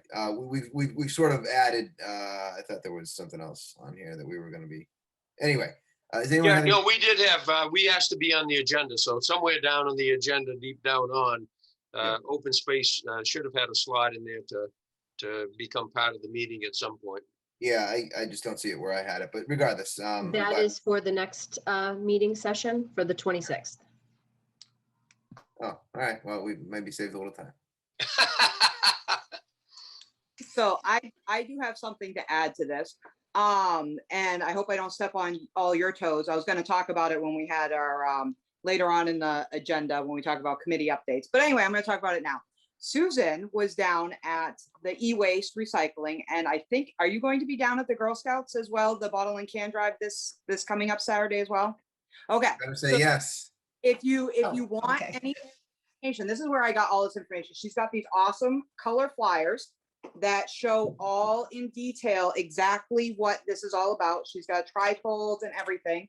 She also has information about the hikes. So the first hike is April 24th at 1 p.m. with a rain date of the 25th. And the second hike is May 22nd with a rain date of the 23rd, again at 1 p.m. And it is to show off the properties and stuff like that, just like Bob was talking about. But if you have if you want some more information in detail about this, come down when you're bringing your bottles and cans and your trash this weekend. Come down and see Susan. She's got this cute little bear, and she's got little costumes and things all set up, so you can't miss her. But she will explain all this, and she will give you all these flyers, and it will explain all. Okay, there you go. You're welcome. Is Good this PR something person. that Open Space wants to put on their webpage? That would be great if we could. We were going to come ask about that at some point, Aaron. Sure, if you just want to send me the information, then I'll be able to upload that to your site as well. Absolutely. Fantastic. And folks on the on the select board here, as Bob mentioned, you will be getting copies of these in the mail here in the next week. So, and also, Dan, just to answer your question, the logging that was done over there on Lombard Road was only at Henry's Grove. And at this point in time, East Quabbin, at least last I talked to Cynthia, doesn't have any plans to do any logging there. The wood that's there is not worth the money to harvest it at this point. Okay, thanks for the clarification, Rick. Yeah, and there will be there'll be CRs on this, so that I can clarify that with Cynthia.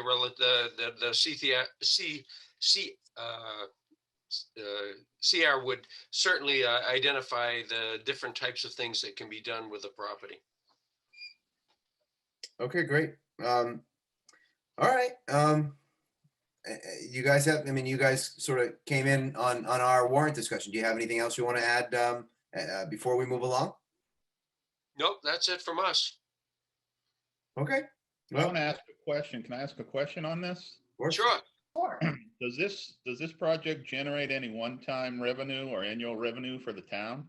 It would on the portion of it that DCR owns, it would provide. Rick can go ahead and answer that because he's a quote unquote our financial guy on this. So the answer is yes, but I'll let Rick follow up. Yeah, like the other state-owned land in town, there is payment in lieu of taxes that will encompass at least the DCR portion. And because they don't tell you ahead of time how much that will be, but there will be some amount of money coming to the town as payment in lieu of taxes, not as a one-time thing, but as an ongoing annual amount. And I can add to that if I would. This POL, payment in lieu of taxes thing, that turns out to be overall relative to the town. There's some relatively substantial money that comes into the town from that. Not a few K, but a lot more than that. So I spoke with Ryan before he left, obviously, and I was querying him about Pilot and Soul, state-owned land and payment in lieu of taxes. And he got it down to around 434,000 comes in, which is significant, I think, on our kind of budget. So annually? open space can do good things in many, many ways, environmentally and even financially. And we are not having to finance this. This is cash in the bank and CPA. It's been accrued. So I think that's a real strength of this project. Is that $434,000 annually? Yes. Yeah. Yep. Wow, that's great. Very good. Check it out. I mean, I learned so much. Pilot and Soul, if you look it up here in Massachusetts. Yeah, It- yeah, I'm familiar with the Pilot through a lot of colleges and whatnot. They're on that program also. Right. No, but that's great. Thank you for doing that. That's a great project. Well, I That's thank nice. Ryan. I've kind of bugged him because it's hard to, there are various classifications and he really came through. And I could even send you the email if you want, you guys. So. Yeah, I mean, you that's bugged him something- so much, he left the country, apparently. Yeah, I know. I have a way of doing that. Sorry. Right, Katie? No, anyway, hopefully, so All right, consider Dan, giving us your blessing, but at least we kept you in the loop, right? Yeah. Bob, I'm sorry, I cut you off. oh no, I was just amusing. I like Dan's comment. Yeah, he agrees. That's what he means. He agrees. All right, well, Anyway, thank you for your time on this. I know you've got other things to cover, so. all right, well, it sounds good. Great. Thanks for coming in and providing all the information. And I guess we'll look forward to hear a couple of the things that Bob was going to look into, and we'll go from there. Okay, Right. Thanks, folks. Thank you. thank you. All right, Aaron, if you want to bring that back up, the warrant, and we can get on to the next parts.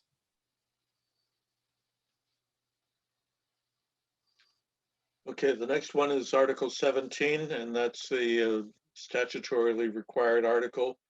It sets aside $4,250 for the administrative expenses for the CPA committee. So this would be postage and legal and any other mileage, any other administrative expense associated with running the CPA. The rest of the money is internal transfers and are not appropriations.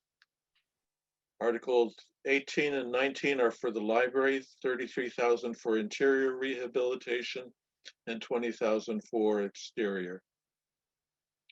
Article 20 is something that was presented by Ryan in his budget report. He suggested transferring 15,000 from free cash to the general stabilization account. We may want to up that money based upon the amount of free cash left over. Then general articles 21. This is $15,000 from the free cash in order to pay for those easements that Dan, you were talking about earlier, where 95% of the people say, go ahead and take the easement gratis because it's improving my property. This covers the 5% who says no, giving them money. So 15,000 is set aside for that. And then the next two articles and final two articles are from the planning board. The first one is to extend the sunset provision on the rate of development article by 1 year. And the final article, number 23, is to revise the sign zoning bylaws. Yeah, so this was one that was going to be on our our last town meeting, but there was a process that had to go through first with the planning board, and it didn't quite make it. So this is a ton of work on their side to make our sign bylaw, I guess, I don't know what the right word is, but more user friendly and easier. Relevant. The word is relevant. Sure, whatever. Like a billion different ways we could say it, I think. So, right. So anyway, we've got some time to re-review that if we want, but okay. Well, I guess generally, does anyone have any questions on or comments on, obviously we have a few changes we have to make. We're still in draft form here, but we're here tonight to potentially close the warrant. Does anyone have any comments on existing articles or know of any that aren't in there or anything else they want to bring up?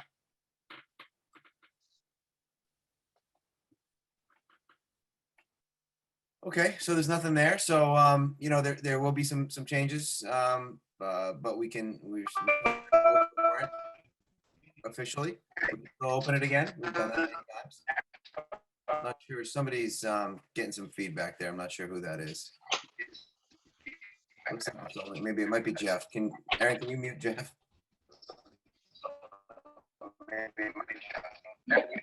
I was muted. Oh, it didn't look like it. So you want a motion? Yes, please. Okay.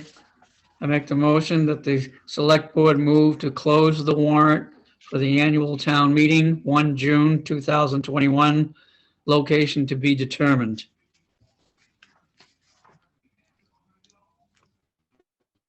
I'll second that.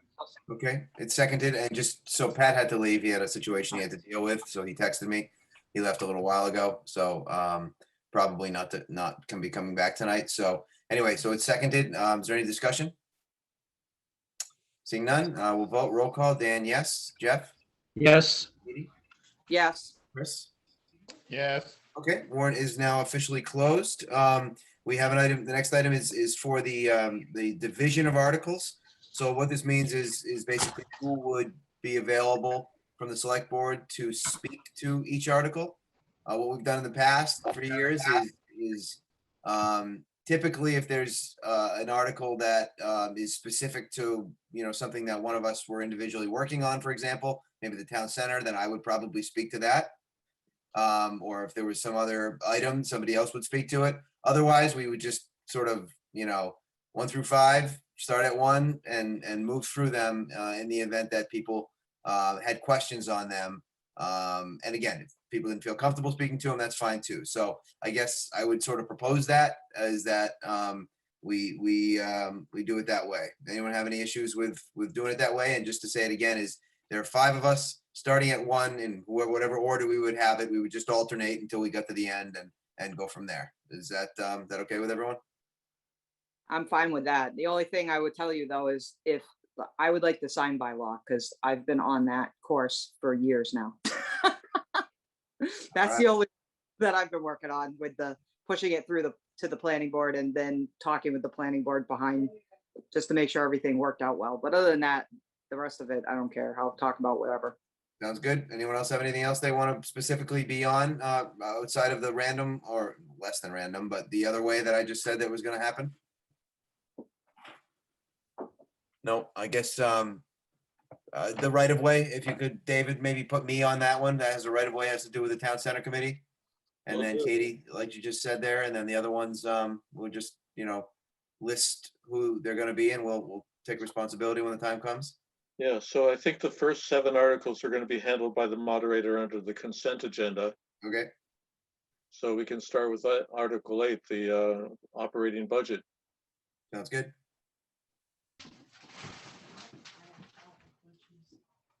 So why don't we just pick an order? Because we can. We'll just go in order of chair, vice chair, clerk, and then seniority between those last 2.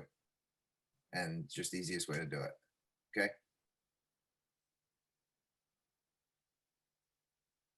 So Dan, Jeff, Pat, Chris, Katie.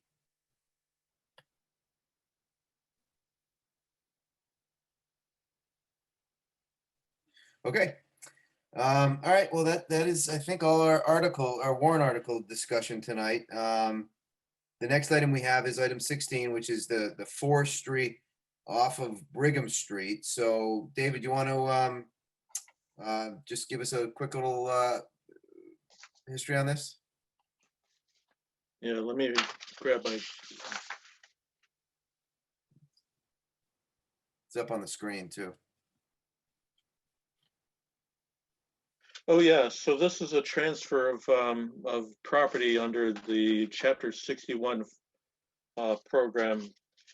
Typically, what happens is that when the people sell 61, 61A, 61B property, that's forestry, agricultural, and passive recreational property in that sequence. Whenever they take them out of the chapter program, the town has a right of first refusal on that transfer. And also the seller has to pay 5 years of the rollback taxes, which is the difference between what the tax rate would have been on a particular property if it were not in that protective chapter. In this case, we have a transaction between two buyers where the purchase and sale agreement stipulates that the property will remain within the Chapter 61 program. So there is no real right of first refusal.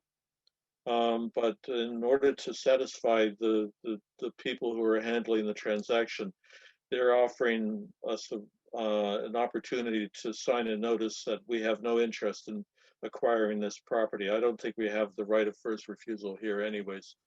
But to help grease the skids here, I think we should take a vote not to exercise our right of first refusal if we have one. I just wanted to add one thing to this. The assessors are having the buyers also sign in that they are going to be leaving the property in Chapter 61 as well. So we will have that double, not only what this letter is, but they are getting the buyer to sell an agreement saying that they will keep it there as well. Okay, sounds good. Makes sense to me. Anyone have any questions on this? Is there a map attached? Can we see it?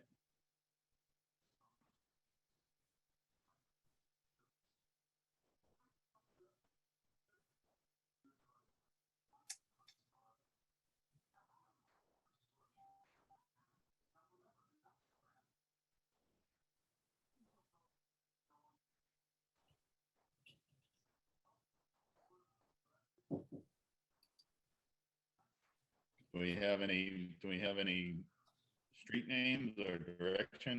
Does anybody know where exactly this is, what I'm looking at? It The is, maps, By map. the map's upside down too, so. and it is just forestry land off of Brigham. There is no street address for it, so I'm not exactly sure where it is on this. That's the best I can give you.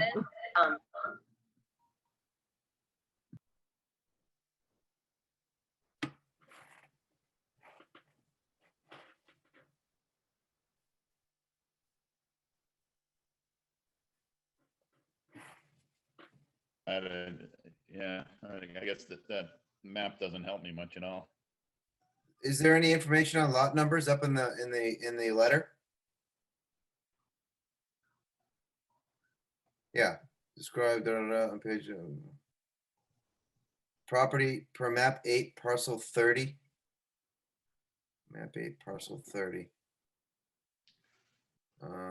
I didn't see it when I first read it. I didn't Big one see in the middle. anything about lots. It just says it right there.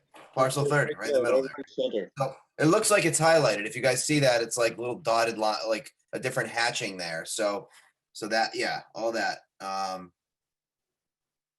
Just some random parcel off the road.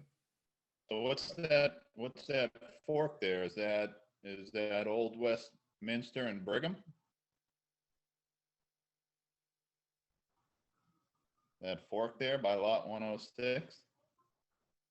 I'm not sure what the street address is. I do know that they do have a house on it, just one, and it also has some type of water there. Is there a pond somewhere on this property? Because the house is somewhere near water. Yeah, yes, Chris, that is Old Westminster and Brigham. And New Westminster, right? So that's the intersection of New Westminster that goes, yes, northeast. Yep. And then Old Westminster that goes north. And then Yep. Brigham that comes southwest. So yes. So it looks like it's up behind Collier's house, up behind the lamb farm. No, it'd be the other side, right? If that's Brigham that goes to the left and New Westminster that goes to the right and Old Westminster goes north, Collier's over on the 125, 107 area. Mhm. Yeah, so this is the other side of the street.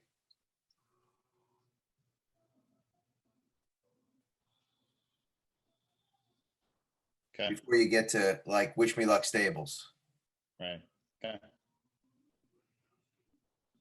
Very good, thank you.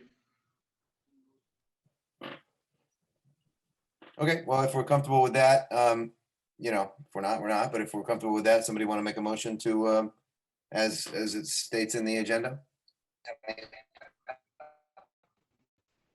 This is a motion that the board has no intent of using Yes, the right of first refusal. Yep. Okay, I'll make a motion that the select board state that they have no intent of using the right of first refusal as it pertains to the 61.5 acres off Brigham Street. I'll second that. okay, any discussion? No, seeing none, we'll vote, roll call, Dan, yes, Jeff, Yes, Katie, Yes. and Chris? Yes, Okay, unanimous. Up to old business, we can get a quick update here from David on the update from the center school roof funding, which I'll just sort of set it real quick first. We had a error or a you know, something we didn't list correctly originally when we were notifying of our town meeting, just to sort of readdress that. Ryan had brought this up months ago and it's gone through the process of what it needs to go through, and David's going to give us an update as it nears resolution. So David, where are we at with that? Well, we've had the governors filed the legislation with the assistance of our senator and our representative, and it's gone through the Senate. It's now in the House. It's in the committee for the third reading in the House. I was speaking to Representative Berthium this morning, and he's going to see if he can't move the bills out of the House committee for the third reading and into the House for vote. So hoping that's going to happen tonight. Once the House votes on it, it goes to the governor's desk and we should have the signature by the governor in a short period of time. So we're almost there. It's been a long journey, but I think the light at the end of the tunnel is right there. Yeah, just to sort of say it out loud again, you know, this is it's been great having you very early on in your employment here have the familiarity with the process. So, you know, just, you know, a lot of that stuff is foreign to us. So, you know, I appreciate you understanding the process and moving it along, because it's really important. If it fell through and MS, you know, funding fell through, then, you know, the repercussions are huge. Well, thank you. Happy to help. All right, good. All right, well, you're up. The town administrator's report. You know, what do you want to share with us? Okay, so the reopening plan has been sent to the Board of Health. They're going to be meeting and they'll probably have comments on the reopening plan. And once we have those comments, then we can incorporate that into a working document. We'll start implementing that reopening plan as the data tells us that to do so would be conducive to public health and public safety. We just did the center school roof update. We're out to bid on that project, by the way. The sub bids are due on the 22nd. And the general contractor bids are due on May 6th. So we're off to the races on this project. We are, just to let everybody know. So as you see on the screen there, so there is a walkthrough, so a pre-bid walkthrough on Wednesday of this week at 3 o'clock at the school. So if anyone's interested, that's when all the contractors will come to be able to sort of get the project presented to them by the architect and construction manager. So that's a public meeting that'll be held, socially distanced. The last I heard was in the gym. So anyway. We worked on a grant application to fund a portion of the Vietnam Memorial. The gazebo roof was brought to my attention the last select board meeting that the bids came in a little too high. The available budget for that project is $15,000, and the bids came at $18,250. It turns out that there's an optional scope of work in that $18,000 price tag that is $2,500 worth of optional work. I talked to the committee about whether that optional work made a substantial improvement to the life of the project. This is something that Kate Young and I talked about beforehand, and they said no. And so if we waive the optional work, that means the budget is only short $750, which we could take from other available funds, mostly notably the Park Commission. So I would like to talk to them to get the commitment of the $7,500, and then I think we can give the green light to that project. Yep, 750. David, did they make anything specific when you asked about the optional work, what that was exactly? They did, and did I write it down on a piece of paper? No, I didn't, so I can't remember it. The optional work, Jeff, is putting like ice and water shield underneath the shingles on the roof. From what I understand, there's two ways to do this. And the purpose of it, sorry, I didn't have my camera. The purpose of this ice and water shield, I think it's called, is to let the roof breathe, right?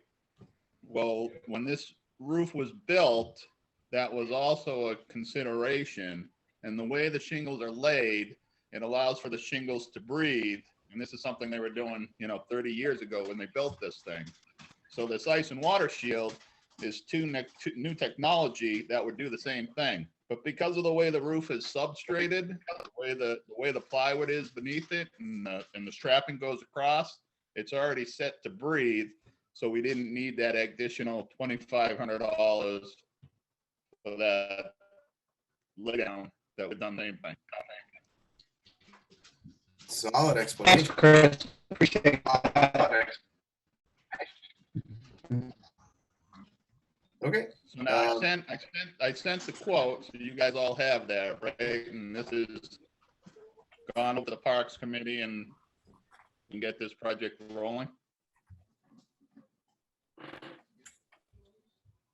All right, sounds good. Back to you, David, if you want to say anything finalized on that. I think you were in the process of saying that you were going to be talking to Parks about the balance of the money there. Yeah, if they can kick in $750, we've got a green light on the project. Okay, well, I guess let us know Can if you they go don't. over those numbers again, David, that doesn't, from my recollection, that doesn't sound right to me.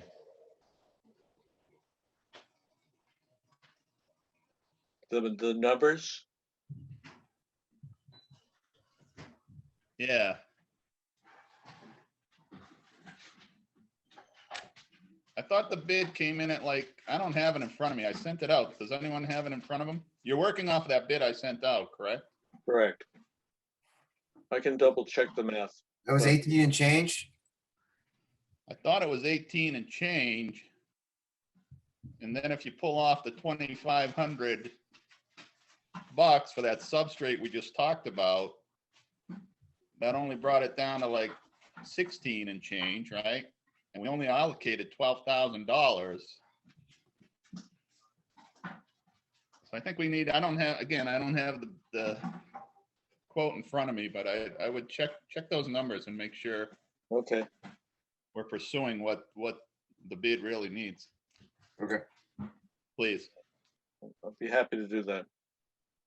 The fire station exhaust project is moving forward. The contractor has received the equipment and they'll be doing the installation shortly.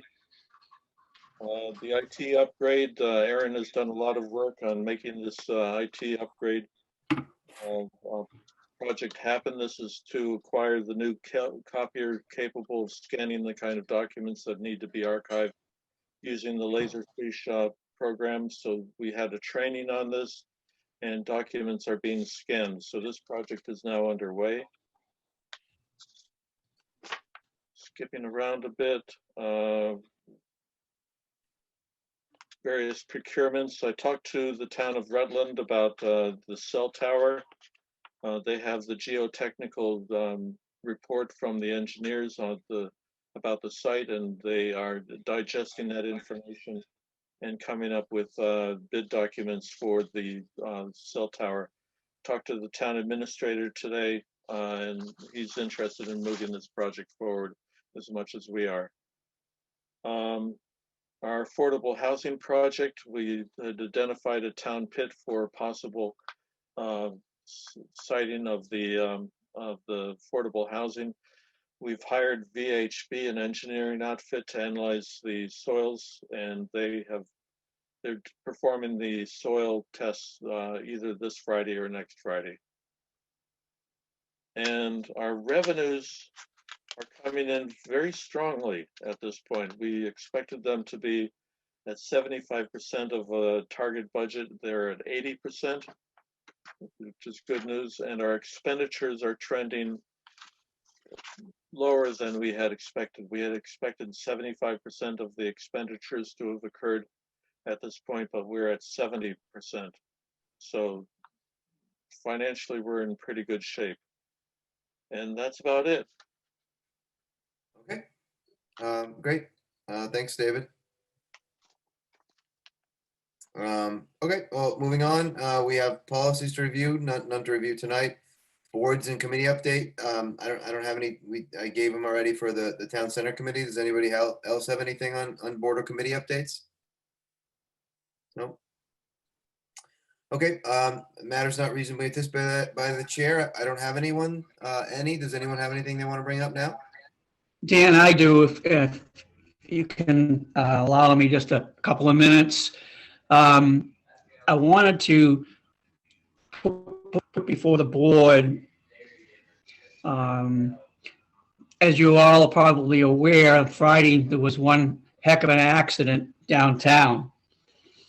I happened to come upon it shortly after it occurred and right after the ambulance had left. And this was at the very top of 68 as you were coming into town by the blinking yellow light.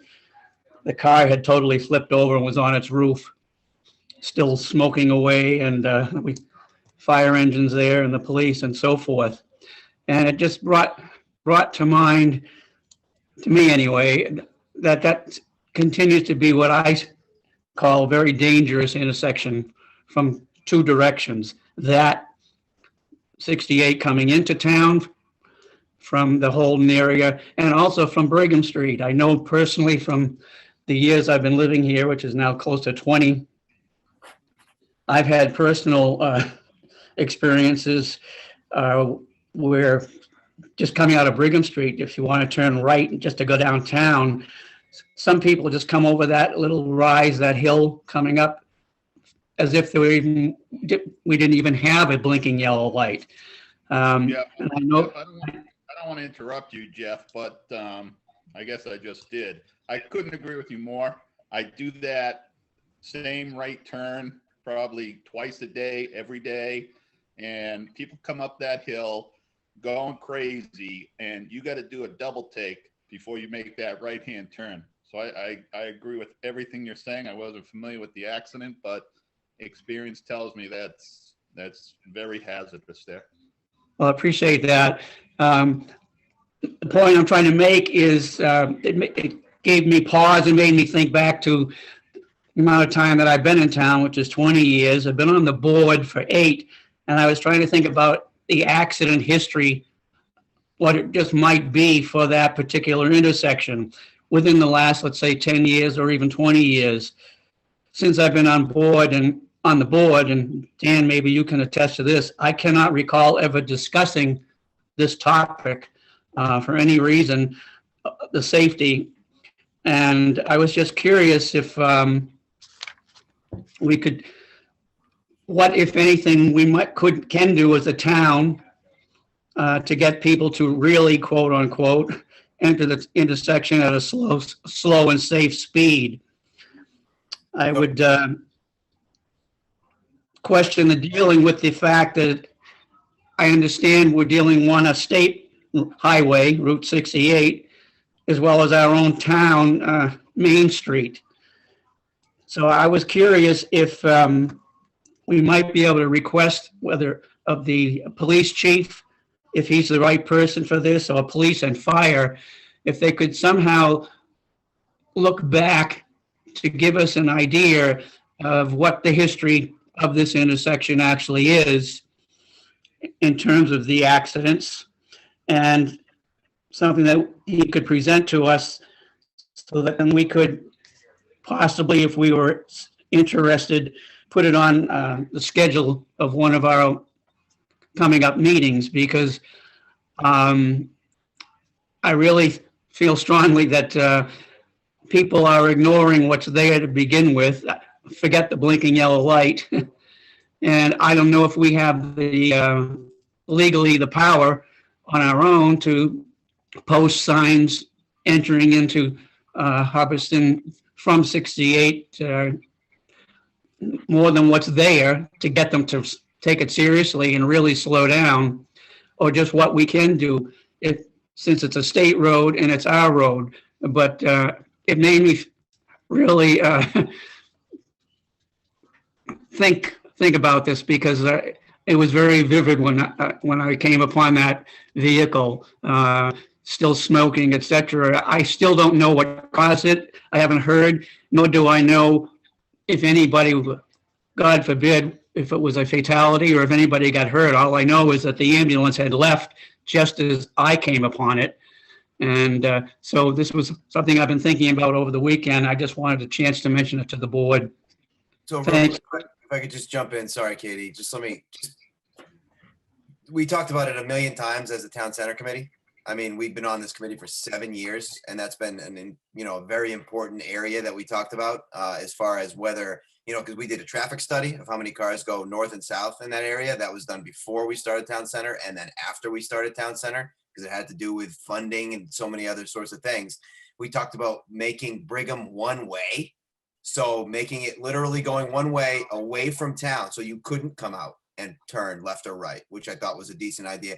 So we had a number of different things that came up that had to do with where we could channel traffic and what types of vehicles could go down there. So it has been discussed a lot, and there was, it's a sort of a not a great area. Anyway, what I'm getting to is, yes, it was discussed not as part of the select board. So you're asking me to recall that. So I don't ever recall discussing that intersection during select board meetings, but many, many, many times over the last 7 years at town center.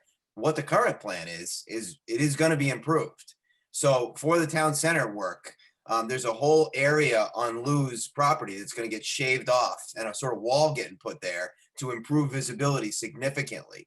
There is a house there. There's not much we can do, right? And if it's not going to be a one-way street, which did not get great feedback, to be honest, to have a one-way street, is that is going to get carved out significantly at his, he knows it and whatnot, to be able to improve sighting over there.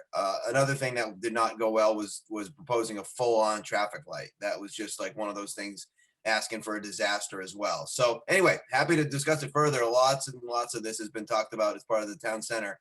So I just wanted to give my 2 cents, but Katie, I think you want to say something too. Well, Yeah, so that's the biggest problem, is the line of sight at that intersection, especially if you're on, you can't see that the traffic coming up. That being said, if they're shaving a bunch off Lou's, that would greatly help that whole intersection. And granted, people drive around others as they're turning, and it makes it rather clustery and yeah, not exactly, yeah, it's difficult. But to that accident, Jeff, just so you know, the fire department posted on their Facebook about it. There wasn't a fatality, and according to them, there was no issue with speed. It was not a factor. So that's what the fire department said. I was not there. I'm just relaying what they wrote.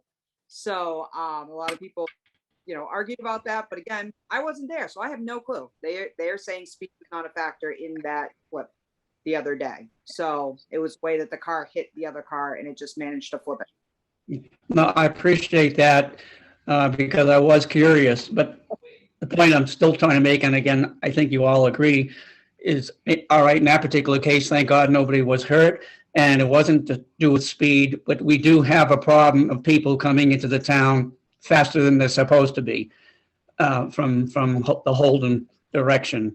And that's my major concern. All the things that you were mentioning, Dan, and so forth. I'm trying to visualize it because to me, it's the people who are entering town as opposed to us who are sitting on Brigham Street trying to make a right-hand turn. Well, It's the people we can't see coming up that hill that make me nervous. Well, what's going to happen is, so when the town center project, it gets going next year, which is only next year. So what's going to happen when you're coming north from Rutland, Holden Rutland, and you're coming north of 68, it's going to get narrower. So at some point in the area that's already done, the lines that are currently going all the way up to the intersection of Brigham and Elm on each side, they're going to start to taper just a little bit. It's just part of the traffic calming and the effort of where bikes are going to go and all that stuff that has to do with the overall scheme of the town center project. So, and with signage and whatnot, that's going to indicate. So the intent of that is so that you don't have just this sort of wide superhighway coming into the center of town, is that it's going to taper the lines and there's, going to be better visibility because of what I talked about. I mean, who knows how it's going to go, but all that stuff was, taken into account. So hopefully, it improves with, the current plan that's in place, which is involved in the town center project. So anyway, yeah. Well, then, to my initial request, do you think then it's not necessary that I ask maybe the chief to research it, or not necessary for us as a board to take it up in an agenda item in terms of what possible things that can be done by us or not by us as a town? Or are you confident you think that it's going to take care of everything? I would never say that. So I would just say that the state is paying for a certain remedy right now. So that there is going to be something that gets done there, part of the approved plans and everything else. But for us to sort of, bring it up and find out that data, I mean, maybe a last minute change or something would have to go into place, or we could do something in the future. So no, I think it's a absolutely good idea, because I used to go from my house when I live on New Westminster, sometimes, and every time when we were having a board meeting, down Evergreen, back onto 68, and then come up to go to the Slade Building, because I didn't want to go and I didn't need to, and it took me another minute, right? But now Evergreen obviously is you can't do that right now, but I get it. So, I might as well ask chief to or somebody to put something together and start the process there and add it to an agenda in a future date. Do any of the other members feel the same way as I do on this? Chris, you've already stated you did, but Yeah, no, I mean, I can't agree with you more, Jeff. I mean, I like I said, I can't count how many times I go up that intersection in a week, and I'm trying to make that right hand turn there, and you look and there's no car coming, then you look twice, right? And there's a car right on top of you. It's crazy. The speed they're coming up that hill in the blind corner make it very challenging. It sounds like Dan has addressed it in the town center project. I'm a huge fan of rotaries. I'd love to put a rotary right there. No, horrible. We tried Rotaries it. are fantastic. That idea was out there too. They're the greatest design for traffic flow in the world. So the school proximity didn't allow that. I'm just saying, we actually brought that up too. That was one of the original things. Did you really? Yeah. Oh, okay. So that's not a deal then? The school and the bus, the Yeah. size of buses and where the rotary was going to be, it was actually cited on a plan. We actually had it on there. and it was just not gonna work out appropriately with people's properties and where buses were gonna have to turn and all that stuff.